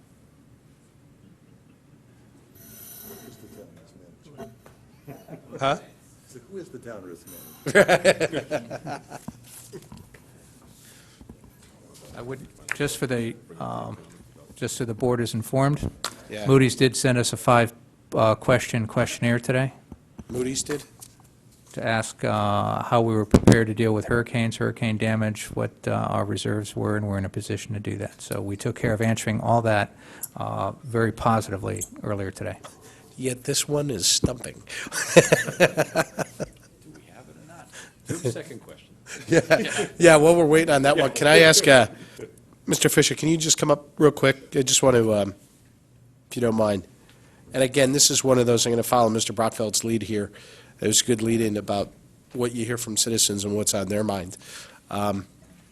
There's been a lot of noise in the public over, do we really have to do what the contract says? Why can't we just not do it? Why can't we? You know, essentially the options that Mr. Tetro laid out today. Did you gentlemen work on those answers together? In other words, are those a legal opinion? And please, Mike, you know it's not that I don't trust your answer. I just want to hear directly from a lawyer. Your legal opinion is, even though we don't know whether the contract was appropriately approved yet, that has yet to be determined by the other council, it is enforceable. Correct. Okay, based on all the facts as you see them and how we've operated in the last 18 months or so. Yes, every question that I've heard asked of Mr. Tetro, he had posed to me Right. himself over the previous weeks, and I answered those, and indeed, the point about ratification, when town bodies are aware that a project is going forward, that constitutes ratification of that deal, and accepting the benefits of it from the state, accepting the money, accepting the performance, and so forth, creates a binding contract as if the approvals that were formally required had been done. And if we didn't do that, and if we didn't move forward, we would be seen as breaching the contract, and as the option laid out, we would owe the state as well as the developer back that money. Is that? Correct, because for practical purposes, we are bound by that contract between us and the state, and therefore, anything that we did that didn't comply with it would be a breach. Okay.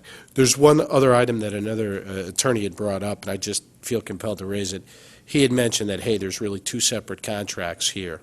There's the town-state, and then there's the town and the Realtor. Mr. Tetro had indicated that per the review that's been done of the contract, however, there is a clause within the town and state contract, and I'm going to say this the wrong way. I don't even play a lawyer on TV, but that kind of binds them together, right? Correct. So does that mean that we don't have the option of saying, hey, that's not our responsibility, we need to, or we have liability if we do that? Do you understand what I'm saying? Both agreements, the town-state agreement and the town developer agreement, both of them require that we complete the project. Therefore, if we canceled the project, it would have implications under both of those agreements. So cancellation would definitely be potentially the most expensive option that's out there, as well as we don't get the benefit of the train station. Correct. And then delay, reasonable to assume there's increased costs, not just related to penalties, but mobilization and demobilization that we would be hit for as well. So that is, again, a more expensive proposition at this point.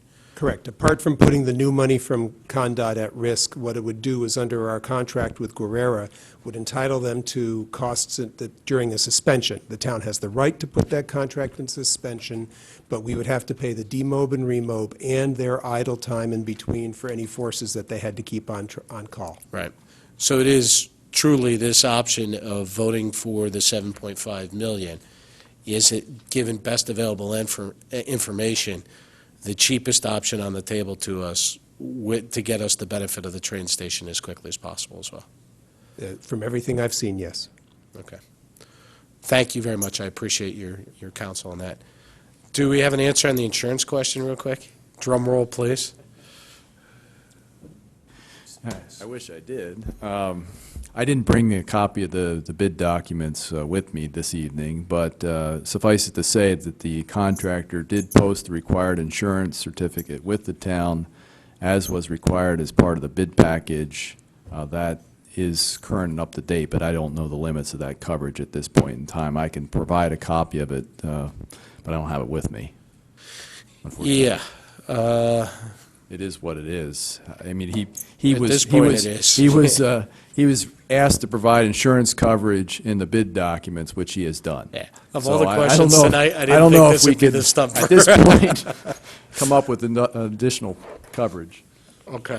Let's, at this late date, I guess the only thing we could do is... Mr. Flynn, I would just add this. In the contract with the state, the 2010 contract, there is language in paragraph 27, which talks about providing not less than $2 million for damages rising out of anyone accident or occurrence of connection, and then it goes on to talk, or destruction of property.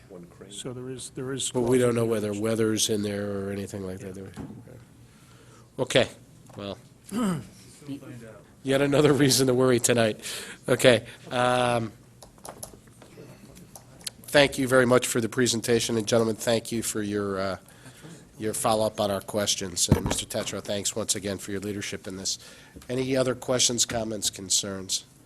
Seeing none, I'm going to move to item number 3, which is to hear and consider and act upon a resolution of $7.5 million for costs associated with the Fairfield Metro Center. Questions, comments, concerns from the board members? Mr. Mayor? I'd like to make a motion. I would like to wait, if you could, so I could get public comment on this. Yeah, Ms. LeClaire, please. Well, one of our recommendations in our report was to attach some type of scope or budget to bond resolutions. And so I was wondering if there is anything that we could attach so that the scope doesn't increase any further without coming back to us, and something to keep us on track. I think that's a good idea. Mr. Tetra, do you have anything that might be available to handle this? Mrs. LeClaire, please. One of our recommendations in our report was to attach a scope and budget to future bond resolutions, so we don't have this type of issue in the future. And so I was wondering if there is something, some sort of, so we can stay on track, that it doesn't exceed, or the scope doesn't increase any further from what we've been told, or, and that we stay on the I think current simply budget. attach the PowerPoint presentation to it. Would that handle it? The PowerPoint presentation? The whole thing? Yeah. That's what we spent the last, Someone's waving in the, I would defer to bond counsel as to, as far as this. I think it was an emphatic no, but go ahead. Just a waving no. First of all, the scope of the project, I certainly understand why people are concerned about the scope of the project. But if you will go to the resolution, the resolution as drafted in the 4th whereas clause talks about the 2010 agreements. The 2010 agreement have a very definitive listing of what was going to be accomplished. In fact, it's 99 pages long, which is why we didn't attach it, but it is an attachment to that agreement.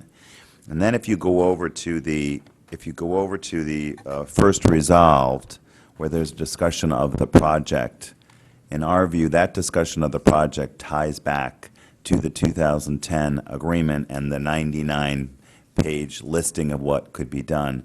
So I would submit that for purposes of this bond resolution, that is the scope. My reluctance to attach the PowerPoint presentation is, it's just not, bond resolutions just don't have big things like that attached that raise lots of questions. We want a bond resolution that's clean, that somebody can look at and say, this is what was authorized, and the PowerPoint presentation would clearly shed a great deal of murk on that. I would also point out that the items listed in the PowerPoint presentation in terms of obligations came right out of the 2010 agreement. So that's where those came from. So the 2010 agreement really covers the scope of work. This is fairly comprehensive. Mrs. Leclerc, are you okay? You can go on. Okay. Mr. Kiley? Thank you, sir. Just quickly, while bond counsel is here, I'm not going anywhere. while we know this is a resolution for up to $7.5 million, meaning it should be, hopefully will be lower, and we're doing everything to make that happen, and while we've done bond resolutions in the past that were up to a certain amount, on Wednesday, you referenced in paragraph 10, there was some slightly different language than the past that addressed how that mechanically worked. Could you just quickly touch through that? Sure, certainly. The question that came up at the Board of Selectmen was that if you approve this, you are authorizing an appropriation and a bonding of up to $7.5 million. The expectation is that that the state will provide $2 or $3 million of that, and there's some hope that there'll be other grants, and I know that everyone has the hope that the developer might still come to the table with something, although not too much hope. So what we drafted into paragraph 10 of the resolution is a provision that says any grants or contributions received will actually reduce, if they're received prior to the issuance of the bonds. Mr. Hiller indicated the other night that this would probably be in the normal bond issue next June. So if any of those grants or contributions are received prior to the issuance of the bonds, by operation of this paragraph, your appropriation and your authorization of town funds is automatically reduced. So if we received $2 million from the state prior to the issuance of the bonds, in effect, that paragraph would serve to take the $7.5 million that you're proposing to approve tonight down to $5.5 million. And if I followed that correctly the other night, that would mean that in that scenario there, the net would be 5.5, so we couldn't spend 6.2, even though it's still less than 7.5. That is correct. Right. In other words, if in the unhappy circumstance where you got $2 million from the state and you had $5.5 million left, and the actual cost to complete after that was 6.3, the first selectman would have to come back to you and ask for the other $800,000. Right. Which nobody expects to happen, by the way, but that mechanically is how it would work. Right. Thank you for that explanation. Anybody else? Any questions, comments? Mrs. Leclerc, I want to thank you for your comment. I thought it was very good on this. I want to go to the public for any comments, concerns, questions. Using the cushion. Yes, please.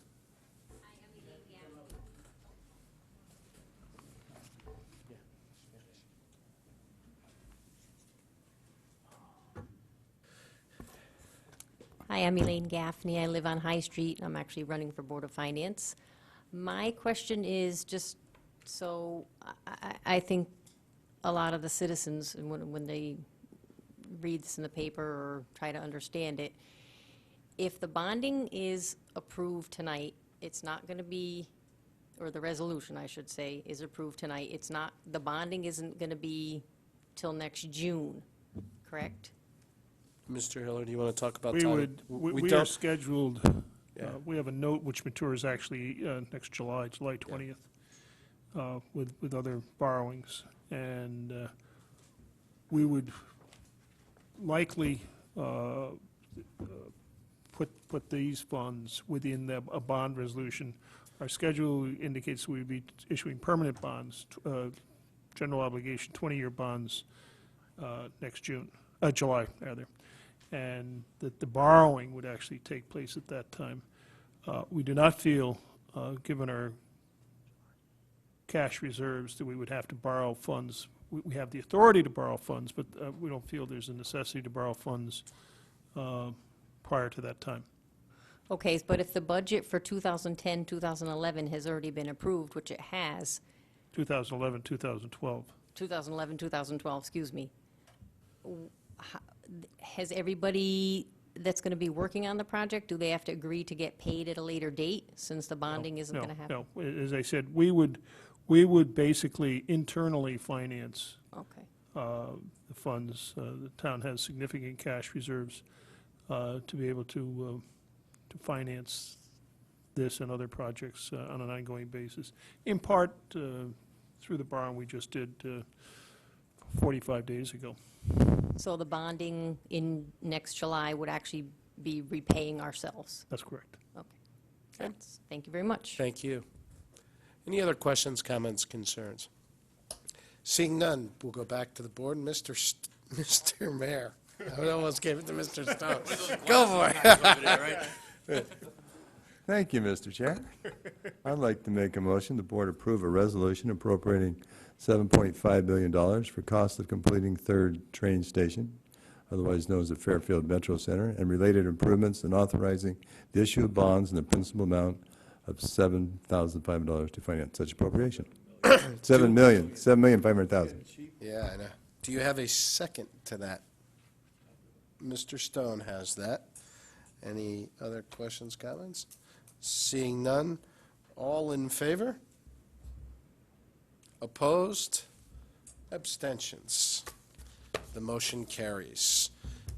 So I think our work here is done, so I'll ask for, first of all, I want to thank everybody for coming out tonight. I want to thank the town administration, thank our members of the press. I want to thank once again Fair TV, who does a great job for us. And yes, Mr. Stone. Real quickly, I got this report that you did when I was on vacation. Yes, sir. And I just thought it was one of the best reports I ever read.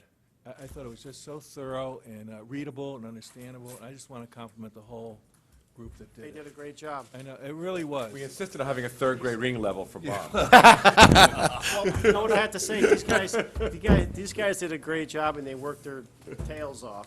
It was But so it wasn't- professional Yeah. that even I understood it. So do we have a motion to adjourn? Mr. Polito, do I have a second? Mr. Mayor, again, we're done. All in favor? Opposed, abstentions? I knew that one would carry. Have a good night, everybody. Good luck with the hurricane.